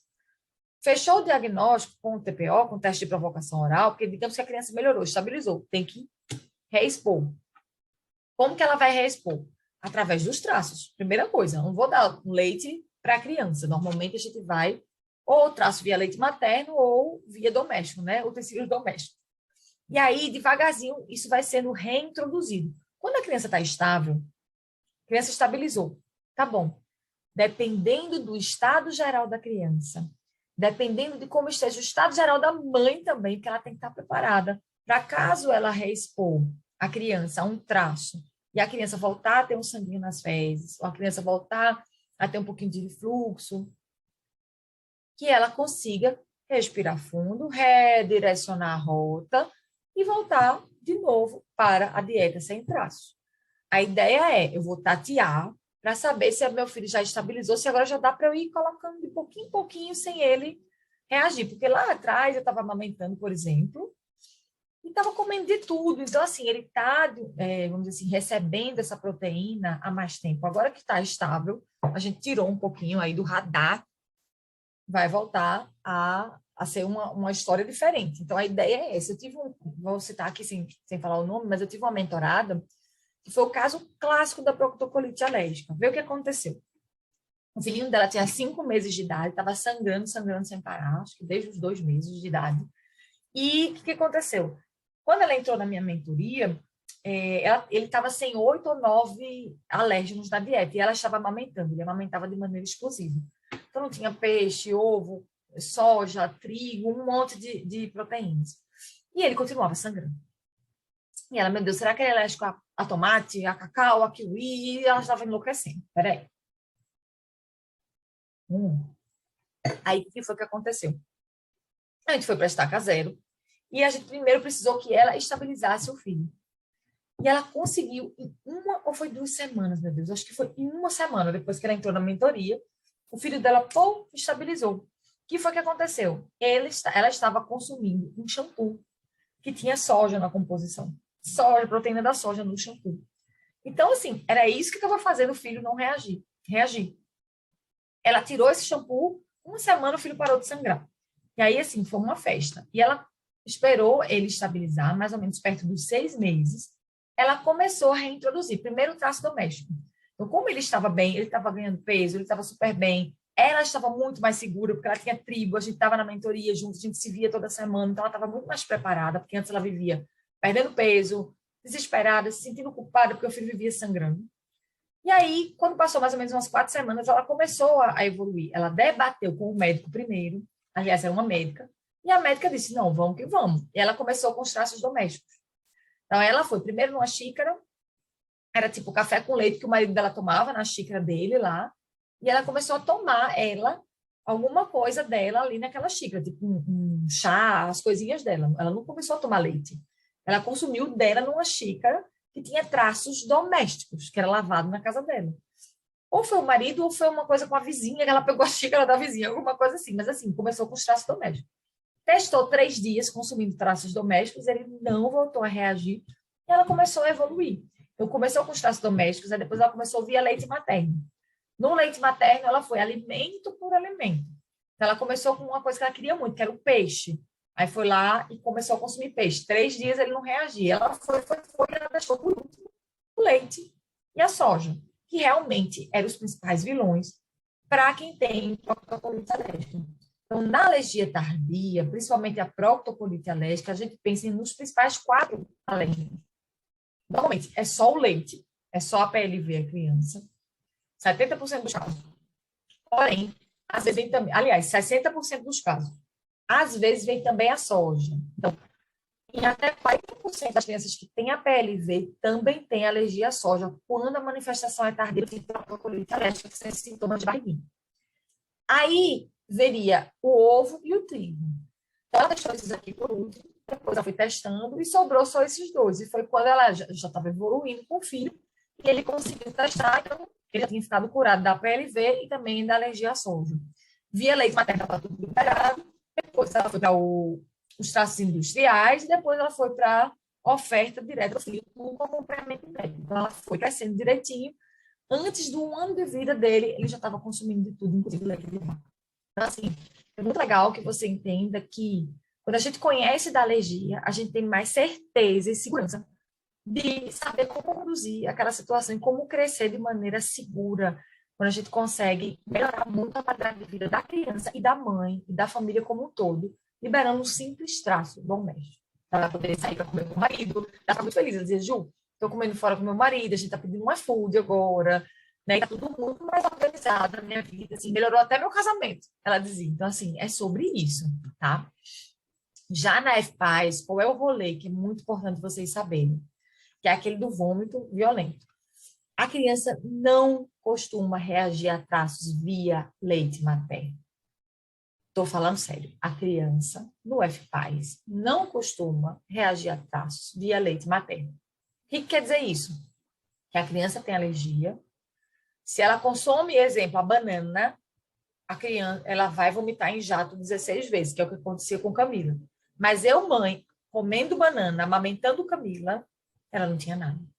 Mas não é só com a banana, com o leite, é com a soja, é com a banana, com qual manifestação, com qual alimento a criança tiver alergia. Se for pais, existem raríssimos casos. Eu assisti agora uma médica comentando num congresso que ela, quando fez uma varredura, conseguiu, acho que foram 3 ou foi 4 casos na literatura que era comprovado que fazia reação via leite materno do tipo FPAS. Então, assim, tem muita confusão. Se você está amamentando, tem um filho FPAS, provavelmente, se for FPAS mesmo diagnosticado, tem muito pouca chance de reagir via leite materno. Porque a reação que se espera é o vômito violento, não se espera uma dor abdominal. Não, realmente é isso, tá? Via de regra. E também não há necessidade de separar utensílios para o alimento dessa criança. Não há essa necessidade dos traços domésticos. O traço industrial é outra coisa. A gente vai ver, tá? Agora, a alergia mediada por IgE. Na anafilaxia, na síndrome da alergia oral, olha, o que eu vou falar para você agora é super contraintuitivo, mas normalmente os alérgicos mais graves não reagem via leite materno. Então, tanto FPAS, que é uma alergia super grave, apesar de ser não mediada por IgE, alergia tardia, como também a anafilaxia, síndrome da alergia oral. Então, são raros, para não dizer raríssimos, os casos em que costumam reagir a traços via leite materno ou domésticos. Então, geralmente, o diagnóstico suspeita vem depois do consumo direto, igual a faz, tá? Do alérgeno da criança ou do contato com o mesmo através da pele ou do vapor, que já é um outro assunto. Então, às vezes acontece, mas não através dos traços domésticos ou via leite materno, tá? Para os traços industriais, nesse caso específico, existe uma preocupação maior na dieta de restrição. Eu vou explicar como é que a gente poderia, talvez, evoluir. Quando, como e quem. Vê a aba de traço industrial, que é para você se lembrar. Na síndrome da alergia oral, costumam ser liberados todos os tipos de traço para essa doença, porque comumente não evolui para anafilaxia. Mas tem que tomar muito cuidado, vou colocar aqui, ó. Solicitar do médico orientação sobre quando evoluir com traços industriais, que é aquilo que eu falei para vocês, da danada da loteria, que é isso aqui que a gente se preocupa mais, principalmente na reação imediata, tá? Vamos lá. Vamos falar de esofagite eosinofílica. Bem, É uma doença crônica inflamatória, né? E ela, basicamente, ela tem 3 formas de tratamento. Uma delas é que é o tratamento via dieta, que a gente vai tirar 1, 2, 3, às vezes 8 alimentos da dieta da criança, para que ela possa ter o estado de remissão da doença. Como é uma doença crônica, a gente não pensa em cura. A gente pensa que os sintomas vão cessar e ela vai ficar bem, sem ter um desconforto aí importante, tá? E aí eu não estou falando só de remissão clínica, ou seja, que ela pare de sentir dor abdominal, ou que ela pare de sentir desconforto, vômito. Tem a remissão clínica, cabe esse sintoma, e também tem aquela parte do histopatológico, que são os exames que são feitos, que são de endoscopia e da biópsia. Então, tem que estar tudo normal, tanto na endoscopia, quanto na biópsia, quanto nos sintomas clínicos da criança. A remissão é essa, espera essa tríade, tá? Então, nesse último caso, a ideia é parecida com os alérgicos de reação tardia, na proctocolite alérgica. Primeiro, uma dieta mais rigorosa até a remissão dos sintomas. Então, a gente vai pensar aí naquela dieta xiita, no começo, 2 a 4 semanas, dependendo, né? O médico vai orientar, então precisa ter uma parte mais rigorosa, inclusive tirar traços.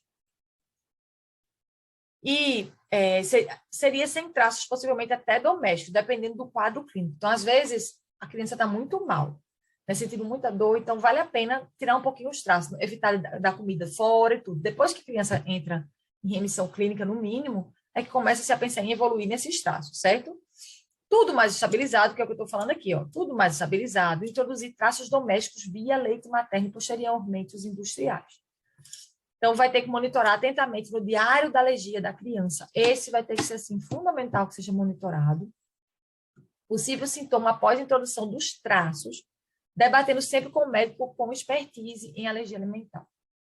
Então, eu tenho um modelo de diário da alergia, que as minhas mentoradas, clientes de consultoria individual, e a gente está pensando, inclusive, de liberar, assim, um produto exclusivo do diário da alergia, para que as pessoas possam adquirir, caso queiram. Mas caso você não tenha acesso, não tem problema. Organize um diário da alergia seu, um modelo que seja seu, tá? Aqui, nesse caso, via de regra, cada alimento deve ser introduzido e testado por vez. É um alimento por vez, para observar o sintoma clínico e histopatológico, aquilo que eu expliquei. Possivelmente vai precisar de um tempo de testes mais longo. Os médicos costumam liberar o alimento quando a criança está com sintomas controlados e manter a ingesta por 2 a 4 semanas antes de solicitar uma endoscopia para avaliação. Desculpa. Então, vamos lá. Para o próximo agora. Dermatite atópica.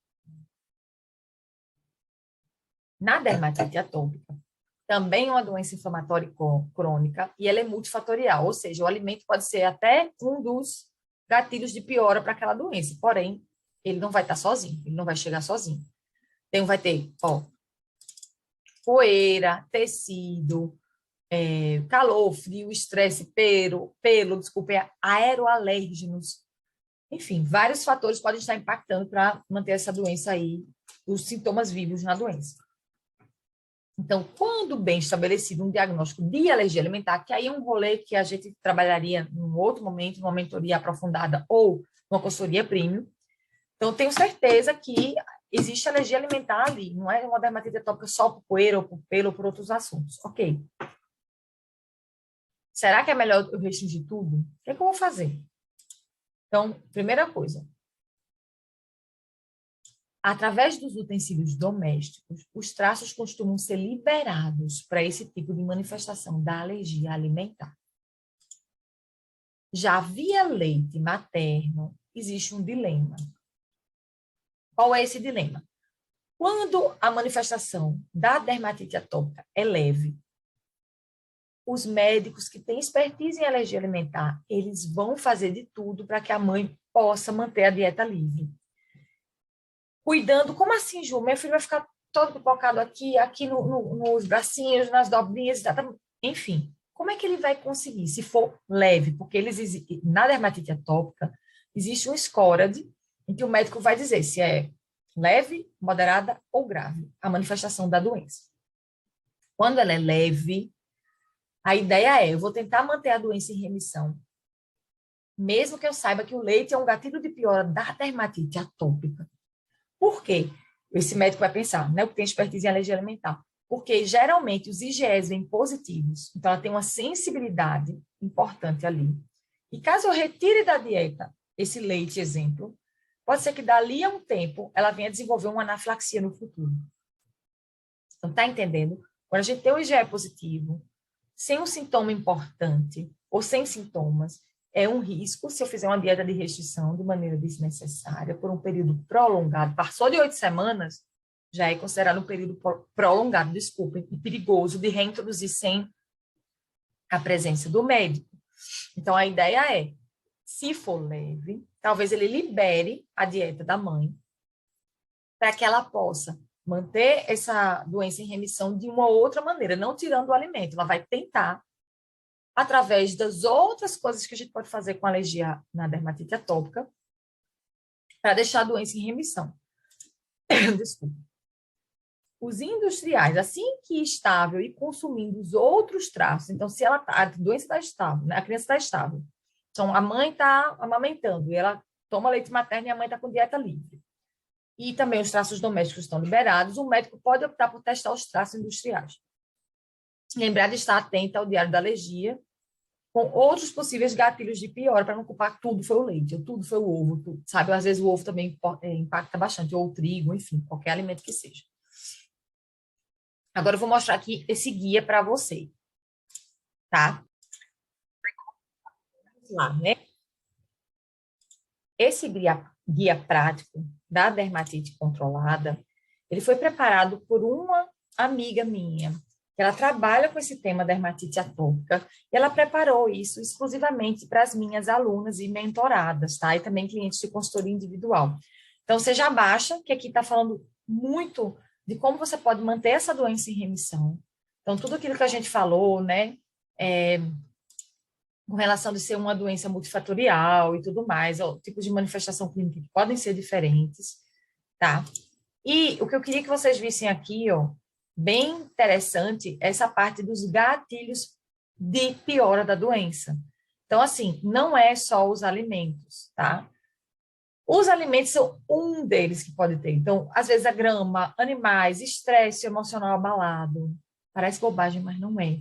Então, leia, se você tem aí um filho com manifestação da dermatite atópica, quer evoluir na escala de tolerância, quer entender sobre traços, leia também esse material, vale a pena, porque às vezes o vilão nem está no alimento, tá? Então, se você ainda não fez tudo isso aqui, né, dependendo se for uma doença de manifestações graves ou moderadas, então aí, tendo certeza do diagnóstico de alergia alimentar, que é um material mais avançado, o médico com expertise em alergia alimentar ele vai entender e ele vai fazer com que a gente consiga fazer uma dieta de restrição, ele vai pensar em como crescer, tendo muito cuidado para essa criança não virar uma anafilática, mas ele está pensando na qualidade de vida, então ele está colocando na balança.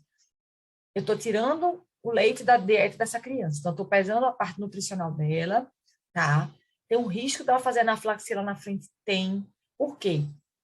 Porque ela tem o IgE positivo bem alto, beleza, mas eu preciso, porque a pele dela está muito no estado moderado a grave. Então, assim, às vezes, o alimento é um dos gatilhos de piora e ele vai fazer com que seja necessário tirar mesmo da vida dessa família, tá? Ups, entrou aqui sem querer. Então, é isso. Vejam esse material com calma, que tem, inclusive, várias coisas bem interessantes para você conseguir manter a doença em remissão. Tá até da escola, é bem legal esse material que foi preparado pela Isa, do Dermatite Controlada, e ela fez com muito carinho para vocês aqui da minha audiência, as minhas alunas, tá? Então, tem várias coisas que a gente pode fazer, inclusive métodos naturais, coisas que, inclusive, eu já conhecia, outras que eu aprendi com ela. Então, assim, ela é fera em dermatite atópica, vale muito a pena você dar uma vasculhada caso você tenha aí essa realidade na sua vida, tá bom? Tendo dúvida, não hesite em perguntar para nós. Agora vamos falar de amamentação? Vamos lá. É aquilo que eu expliquei. Traço via leite materno. O que passa pelo leite da mãe são apenas traços, tá? E a criança que é sensível a esse tipo de traço, geralmente são as que têm proctocolite alérgica, a enteropatia em alguns casos também, ou a dermatite atópica. Lembrar que as reações imediatas, ou até as FPAs que são tardias, não costumam trazer a necessidade da dieta da mãe, aquilo que eu já expliquei para vocês. Então, reação via leite materno, considerar pelo menos uma coisa bem legal. Presta atenção nessa parte aqui. Isso aqui eu não falei ainda. Então, as reações via leite materno, quando acontecem, elas costumam vir pelo menos de 6 horas para frente. Às vezes no dia depois. Por quê? Eu comi um chocolate com leite e daqui a 1 hora meu filho começou a passar mal. Então, muito provavelmente não foi chocolate via leite materno. Pode ter sido por outro motivo, tá? Então, geralmente, não existe pesquisa científica. Se você perguntar a qualquer médico, ele vai ficar louco, assim. Eles dizem, assim, que a ideia é que pelo menos depois de 6 horas, mas ele não tem uma comprovação, porque é muito difícil ter pesquisa com leite materno relacionada a esse assunto. Vamos lá. Aí, os traços domésticos, é aquilo que eu já expliquei para vocês, né? Tem aqui explicando mais detalhado. E os traços industriais é aquela história da loteria. É o famoso pode conter aqui no Brasil. Por que eles são a loteria? Aquilo que eu já expliquei, mas está tudo mais detalhado aqui para vocês, tá bom? E aqui, ó, esse material, que é o que eu quero passar com mais calma. Vamos lá. Como evoluir na dieta com os traços dos alergênicos? Eu fui ali, deu uma pausa no vídeo, você nem viu. Fui pegar um chazinho, porque, minha gente, minha voz está sumindo aqui. Maravilha. Bora lá. Presta atenção nessa parte da aula, viu? Na hora de dormir, pega uma água, dá uma pausa, vai, ó, eu peguei outra água aqui, peguei um chá. Então, vamos que você, essa aula é super importante para você, tá? Dá uma pausa, respira, vai para o banheiro, faz xixi e volta. Aquilo que eu falei com vocês, né? Onde é que a gente está, se a gente está no início, se a gente está no fim. Como é que eu faço para testar traço via leite materno ou doméstico, tá? Então, primeira coisa, a gente precisa observar atentamente o diário da alergia.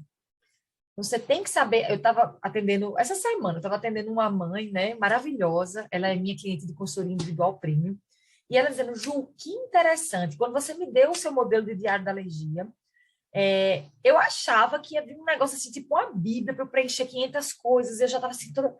Quando eu vi, eu disse, caramba, é uma coisa muito objetiva e prática.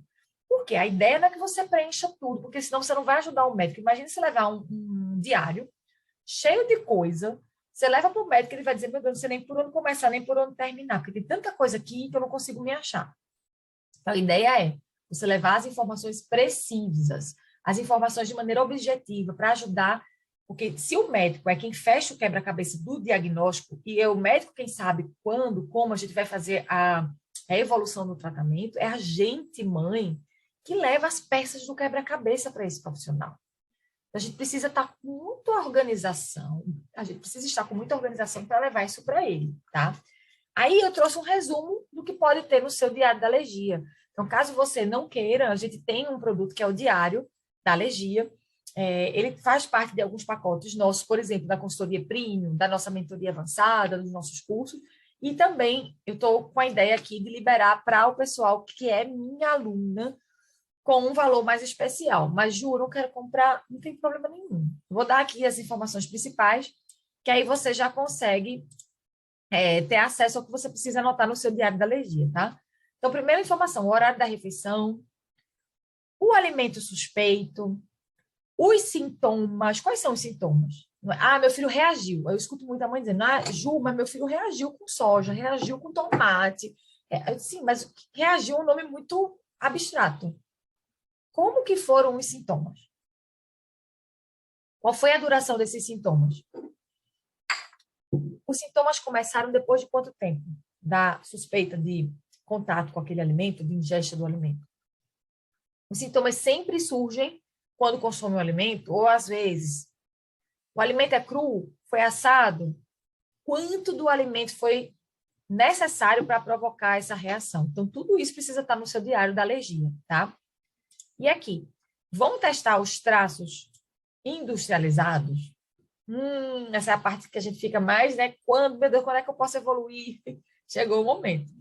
Então, vamos ver. Para as manifestações tardias, vai ter um tipo de conduta. Para as manifestações imediatas, outro tipo de conduta. Para as alergias mistas, vamos ver qual é a conduta. Nas manifestações tardias, assim que estabilizados os sintomas e já tem evoluído nos outros tipos de traços, você pode testar os traços industrializados. Desde que aconteça de realmente ter essa certeza de que os IgEs estão negativos e tem que ser atualizado. Eu tive o caso de uma cliente, outra, de consultoria clínica. O que foi que aconteceu com ela? Ela ia testar um traço industrializado e era... Aliás, não foi nem um traço, né? Enfim, ela testou o alimento, mas ela era de manifestação IgE não mediada, né? Não mediada por IgE, era leite. E a médica disse, não, testa aí, pode fazer um pão de queijo ou um bolo que tenha leite. E ela deu um pão de queijo para a filha. E a filha reagiu feio, fez uma anafilaxia. E ela não tinha atualizado os IgEs da filha. Então, tipo assim, um IgE de 6 meses atrás. Então, antes de fazer esse teste, precisa ter certeza absoluta de que o IgE é negativo e tem que estar atualizado, tá? Se você vai fazer no ambiente caseiro, principalmente. Quando as manifestações são imediatas, quando é que eu posso testar os traços industrializados? Ou seja, anafilaxia ou a síndrome da alergia oral. Quando não existe história de escape nos últimos 6 meses com mínima quantidade. Então, peraí. Se, sem querer, a criança botou a língua no biscoito do amigo da escola e ela fez uma reação, né, importante, então não vou nem pensar em evoluir com traço industrializado. Ou, na verdade, não vou nem pensar em debater isso com o médico. A gente não vai fazer nada da nossa cabeça. A ideia é a gente sempre ter um médico top do nosso lado, um médico com expertise em alergia alimentar. E também, quando eu tiver os medicamentos de urgência, seja fácil de substituí-los. Então, eu vou testar um traço industrializado, vou comprar um biscoito, sei lá, vou dar aqui um exemplo, biscoito tal que eu compro, né? Vou lá, um biscoito vai ter um pode conter lá. Meu filho é APLV com anafilaxia, ok. Mas aí, faz mais de 6 meses que ele não tem nenhuma reação, não tenho nem ideia, assim, como é que foi isso, tá bom. E eu tenho a bolsinha de medicamento, eu tenho a adrenalina, eu tenho todos os medicamentos, e caso tenha uma exposição acidental, eu vou usar a adrenalina, e não é tão difícil para eu conseguir de novo. Eu vou conseguir comprar, ou tem alguém vindo da Europa para trazer para mim, enfim. Estou com o plano bem organizado. Então, aí é o momento para a gente testar o traço industrializado, debatendo sempre com o médico. Vou falar um pouquinho mais sobre isso daqui a pouco, tá? Nas alergias mistas, assim que estabilizados os sintomas e já tem evoluído nos outros tipos de traço, que aí é parecido um pouquinho com as manifestações tardias. Testando os traços industrializados. Onde que eu vou testar os traços industrializados? Onde é que eu vou poder comer? Será que eu posso usar dentro da minha própria casa? Pode conter um macarrão com ovo? Pode conter ovo. Macarrão não tem ovo, mas tem um pode conter. Posso fazer na minha casa? Tem que ser na presença do médico? Como é que eu vou fazer isso? Me fala. Quando a manifestação é tardia, aquilo que eu falei, confirmado que não tem IgE positivo com exame recente, pode testar em casa. Desculpa, vamos lá. Quando a manifestação é imediata, do tipo anafilaxia, ou síndrome da alergia oral também, em ambiente supervisionado pelo médico e com apoio do suporte de vida da criança. Então, não vou testar um traço sem a presença do médico. Parece bobagem, mas assim, eu não me sentiria segura para fazer uma coisa dessa, porque é uma loteria, tá? E você vai entender como que seria esse teste. Nas alergias mistas, confirmado que não tem IgE positivo com exame recente, pode testar em casa. É a mesma coisa. E como é que a gente faz esse teste, Ju, dos traços industrializados? Então, tem uma nutricionista, assim, bem bacana, que ela tem um trabalho que eu gosto, e ela fala assim, aqui a sugestão que eu dou para o meu paciente é que ele vá levar isso para o médico, óbvio, porque eu não posso comandar, mas a ideia é, quando ele quer testar traço industrializado para aumentar a qualidade de vida, para aumentar o aporte, assim, de eu comprar um produto no mercado, tudo, e às vezes a criança é mais velha, a criança está há tanto tempo na dieta de restrição, não tem nem chance de quando ela vai fazer talvez uma dessensibilização, um tratamento avançado. O que eu faço, meu Deus? A ideia é, eu quero dar um pacote de biscoito que tem um pode conter. Eu posso fazer um biscoito na minha casa, uma massa tradicional que eu sempre uso, né? E vamos dar o exemplo do leite. Então, vou fazer um cookies, vou dar um exemplo aqui, o meu Cookie Dreams, tá? Vamos fazer o Cookie Dreams, etc, tá bom? E eu vou colocar 2 gotas de leite dentro desse biscoito. 2 gotas. É como se eu estivesse colocando um traço. Não é dentro de um biscoito, tá, gente? É 2 gotas na massa do biscoito. Então, é como se eu estivesse dando um traço de uma maneira visível. Eu sei o quanto de traço que tem ali. São 2 gotas. Então, eu estou entendendo que essa criança pode consumir 2 gotas num biscoito que foi num forno de alta temperatura. E aí eu tenho que entender qual é o tipo de manifestação dessa criança. Então, dependendo você pode comentar com o médico e pedir para fazer esse teste lá na presença dele, no consultório com suporte básico de vida, né, caso haja alguma exposição acidental, porque aí vai liberar tal e tal coisa. Agora, essa questão do traço, é muito importante você entender que precisa ter, se você for fazer em casa, né? Assar por no mínimo 30 minutos, até 80 graus, matriz do bolo precisa ser trigo. Normalmente existe a diferença. Ah, mas o meu filho tem alergia a trigo, como é que eu faço, Ju? Então você vai ter que combinar com o médico como seria esse teste, porque a matriz, ou seja, a base da receita, normalmente quando é com trigo, ela tem menos chance de ter a reação. Por quê? Porque é como se o trigo é aquele alimento meio pesado, né? Então, meio que ele protegesse um pouquinho a criança de ter uma reação mais grave. Quando tem um alimento mais leve, às vezes não usa o glúten, tem mais chance de reagir. Então, tem que ter muito cuidado com o traço industrializado. Eu não... porque meu filho comeu pão de padaria, está sempre podendo, mesmo sendo mediado, não é assim. Eu já expliquei para vocês lá no começo da Masterclass. Não é tão simples. Eu confesso a você que eu demorei muito para liberar traço industrializado na Camila, porque a Camila sempre foi muito grave, alergia mediada por IgE, com reação assim, até o vapor do ovo, por exemplo, reação mínimas quantidades, então realmente não é um rolê simples.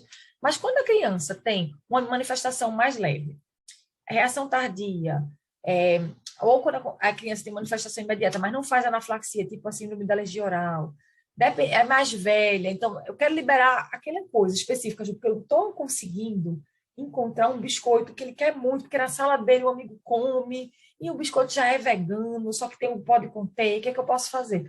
Então, talvez valha a pena fazer isso, né? Tentar fazer um alimento mais parecido com o que a gente vai liberar, conversando com o médico, perguntando a opinião dele sempre, nesse caso, principalmente quando é mediado por IgE, para fazer esse teste. Quando é não mediado por IgE, o que pode acontecer? Lembra do mito? Traço atrasa a cura? Não. Traço vai fazer com que a criança volte para a estaca zero? Não. Então, o que pode acontecer? Às vezes a criança tem uma diarreia, um sanguinho nas fezes voltar, né? Então, o que a gente vai fazer? A gente já espera uma reação menos perigosa, a gente tem informação segura, pode combinar com o médico de liberar um traço industrial, porque a mãe que comeu um biscoitinho, ou está amamentando, ou enfim, é isso, tá? Então, a gente vai evoluindo. Primeiro, traço doméstico, traço via leite materno, e depois vai para o traço industrial, tá? Lembrando, reforçando, falando, o tempo inteiro nessa masterclass eu estou dizendo, mas é muito importante que você perceba que não faça nada sem orientação médica, nada, nada, nada. Isso aqui que eu estou passando para você é para você debater com o médico ou com a médica do seu filho, que esse médico tem expertise em alergia alimentar. E quando o médico não tem muito conhecimento sobre alergia alimentar, que você possa levar essas propostas, ouvir a opinião dele, para que ele, porque no mínimo, ele sabe muito mais do que nós do ponto de vista técnico. Ele sabe muito mais da alergia do ponto de vista científico. Então, se ele não tem esse rolê do dia a dia, se ele não entende quanto que impacta a gente liberar um pacote de biscoito na nossa casa, né? Às vezes isso vai impactar a criança indo para Disney. Para ela é como se a criança estivesse assim, num paraíso. Meu Deus, eu estou podendo comer o biscoito tal que meu amigo tal come. Então, assim, é sobre isso, tá? Essa questão da liberar traço industrial não é, tá, agora eu só vou comer tranqueira, não é isso. Entenda que essa evolução é também pensando na qualidade de vida sua e do seu filho. Cada integral que você crescer, você vai bater palma e vai vibrar, tá bom? Nunca sem tribo, pelo amor de Deus. Vamos conversar com esses médicos e médicas que estão aí para nos ajudar, que fazem parte da nossa tribo. Terminamos essa parte aqui. A gente já está finalizando, tá? Está quase acabando. Vamos falar dos perigos da gente ficar sem evolução na dieta, na escala de tolerância. Que perigos são esses? Eu botei alguns aqui. Primeira coisa, qualquer mínima exposição que eu tiver, então às vezes a criança está lá, numa bolha, né? E não, lembrem, aqui não há espaço, eu sempre falo isso para o pessoal, para minha mulherada da alergia, que eu amo mais do que tudo, a galera da minha tribo, essa mulherada incrível que você faz parte, se você está aqui, você também faz parte. A gente tem um pilar aqui, que é cultura do serviço, então a gente ajuda muito umas às outras, a gente estimula que isso aconteça. A cultura do não julgamento, então não é porque eu parei de amamentar, eu estou amamentando, eu não dou conta da dieta, não tem isso, cada pessoa é única, não se compara a história de alergia de um para outro, não existe isso. O que é difícil para mim pode nem ser para você, ou o contrário, e está tudo bem. Então, quando eu falo sobre qualquer mínima exposição é uma grande reação. Então, vou lembrar o caso, por exemplo, de uma mentorada minha, sem julgamento. Na casa dela, ela optou, porque ela achou melhor, ter uma casa isenta dos alérgenos.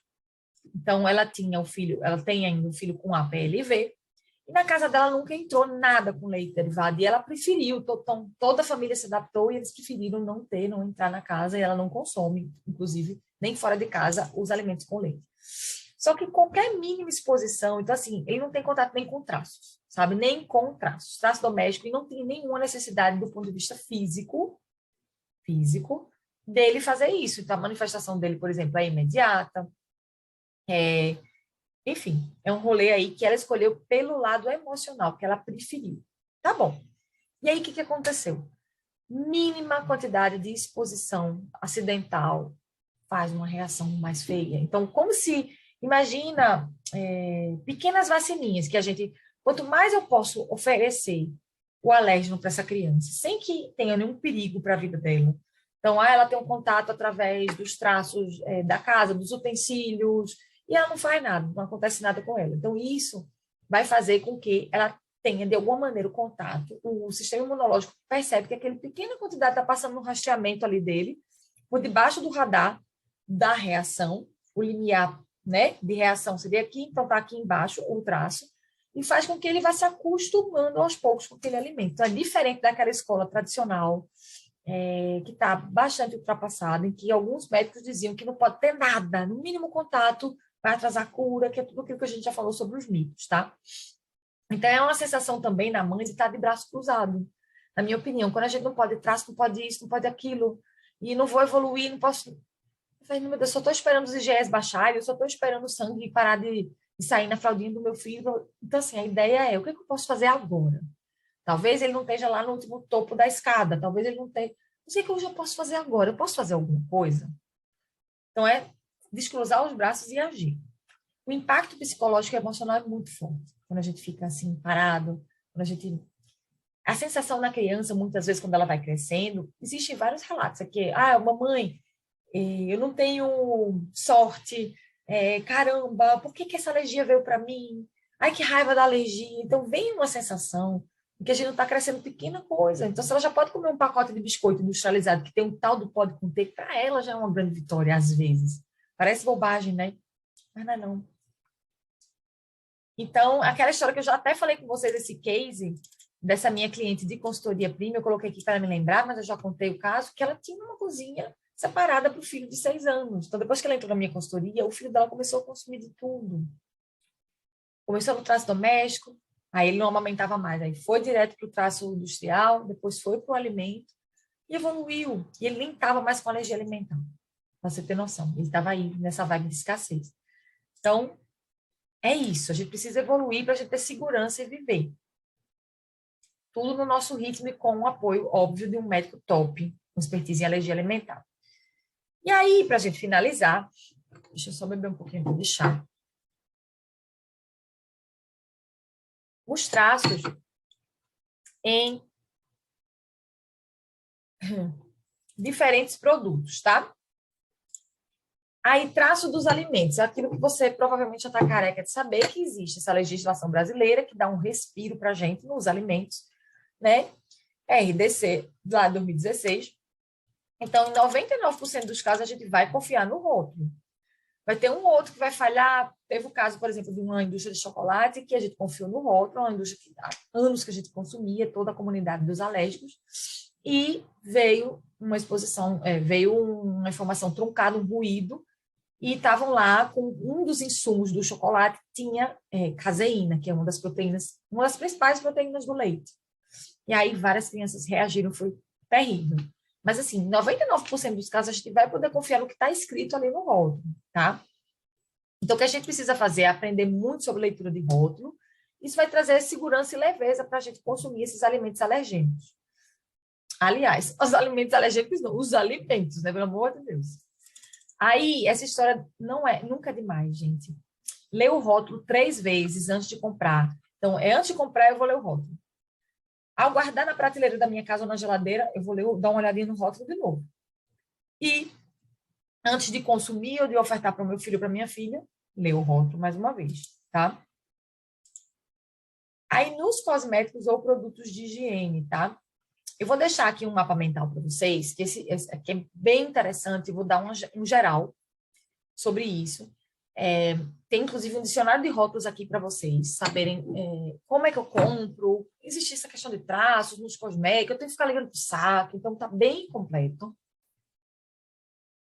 Vou deixar para vocês aqui embaixo uma aula falando sobre esse mapa mental, tá bem completa também, para que você possa entender todo esse contexto, tá? E o rolê principal a gente vai ler o rótulo, eu preciso de uma lupa para identificar, porque às vezes é muito pequenininho. Eu preciso de um dicionário de rótulos que eu vou mostrar aqui para vocês, que ele vai traduzir um pouquinho essa linguagem técnica. Então, se vier caseína no rótulo, eu vou saber que caseína significa leite. Whey protein, eu sei que significa leite. Wheat protein, eu sei que é uma proteína do trigo. Então, e às vezes o termo está em inglês. A gente precisa também do Google Tradutor quando a gente tem uma dificuldade com o inglês natural. Então, assim, espero que a gente possa evoluir nos próximos anos, né, com relação a isso. Mas o que a gente tem por enquanto é essa questão. Com relação aos traços, que é o nosso tema principal da Masterclass, o que a gente faz? A gente não vai focar nos traços dos cosméticos, dos produtos de higiene, a gente vai focar no que está no rótulo, tá? Por quê? Normalmente, o saque dessas indústrias é terceirizado, é uma indústria que não tem obrigação nenhuma de nos dar essa resposta, pode dar resposta equivocada, inclusive, com relação a traço. Então, não vale a pena, a gente vai acabar se estressando. E o que o pessoal da Anvisa comenta é que, da ANS, aliás, eles comentam é que quando na indústria de alimentos existe uma rigidez do que está no rótulo ser realmente o que está ali. Na indústria de cosméticos e produtos de higiene e na indústria de medicamentos, a rigidez ainda é maior. Então, o que está ali realmente precisa estar ali.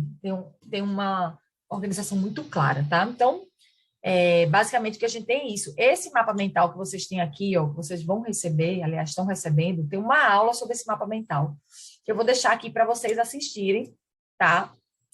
Que tem todo o rolê dos cosméticos e tudo bem organizado e dos produtos de higiene, tá bom? Aqui, ó. Os medicamentos é que a gente vai também dar uma olhada com calma, tá? A Anvisa fala, rótulo mais fidedigno, teoricamente não vamos nos preocupar com traços. Porém, a lactose em medicamentos vem do leite e pode conter traços. Então, anticoncepcional, quando diz que tem lactose, pode conter traços. O nível ou quantidade de lactose no medicamento impacta diretamente na quantidade de traços presentes. Então, quanto mais lactose tiver no medicamento, mais chance de ter traços ali. É uma informação precisa para você, preciosa. As informações dos medicamentos, às vezes, não existem nem nas bulas ou na embalagem. Mesmo que eu queira abrir e ler, às vezes não vai estar lá. Então, infelizmente, tem isso aqui ainda na nossa realidade.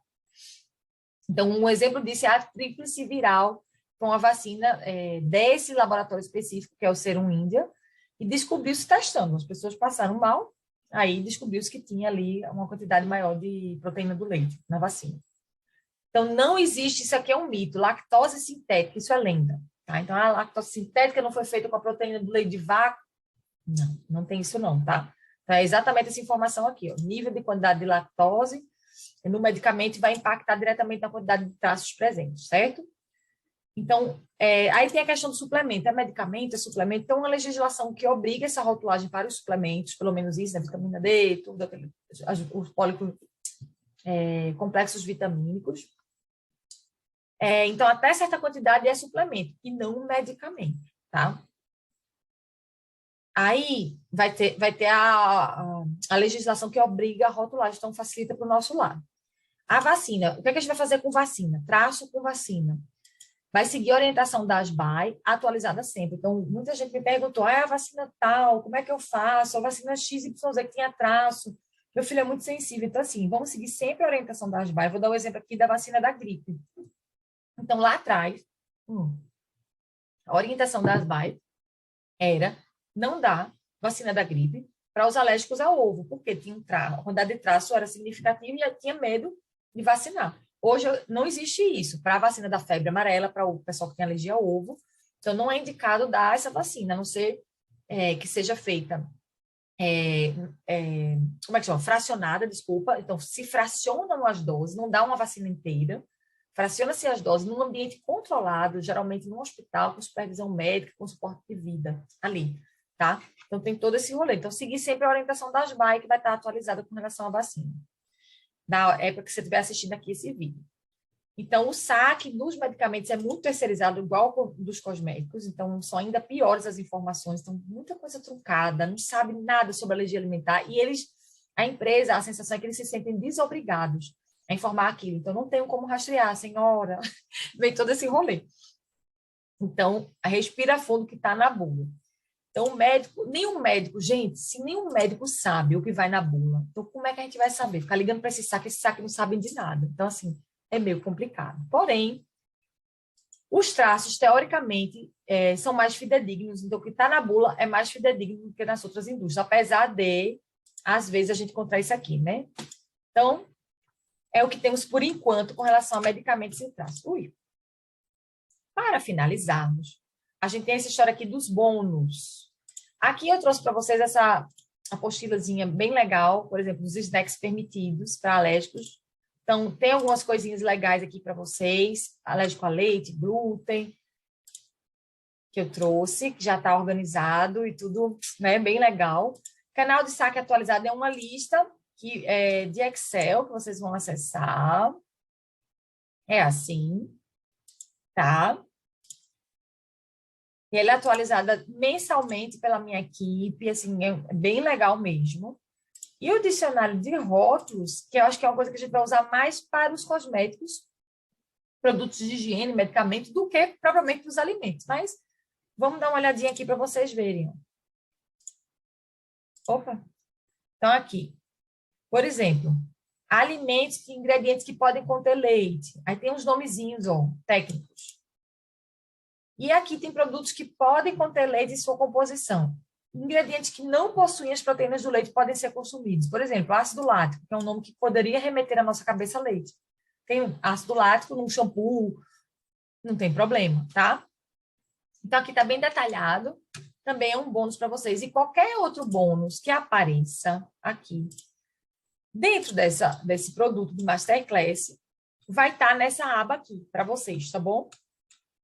Então, é isso. Estou muito feliz de ter preparado essa Masterclass. Eu entreguei o ouro aqui para vocês, de verdade, assim, está tudo muito mastigado. Mas ficou com qualquer dúvida, manda aqui embaixo nos comentários que eu vou amar responder, tá bom? Um beijo, estou muito feliz. E estamos juntas nessa tribo aí da alergia alimentar. Espero que você consiga evoluir, que você consiga tranquilizar o seu coração com essa Masterclass.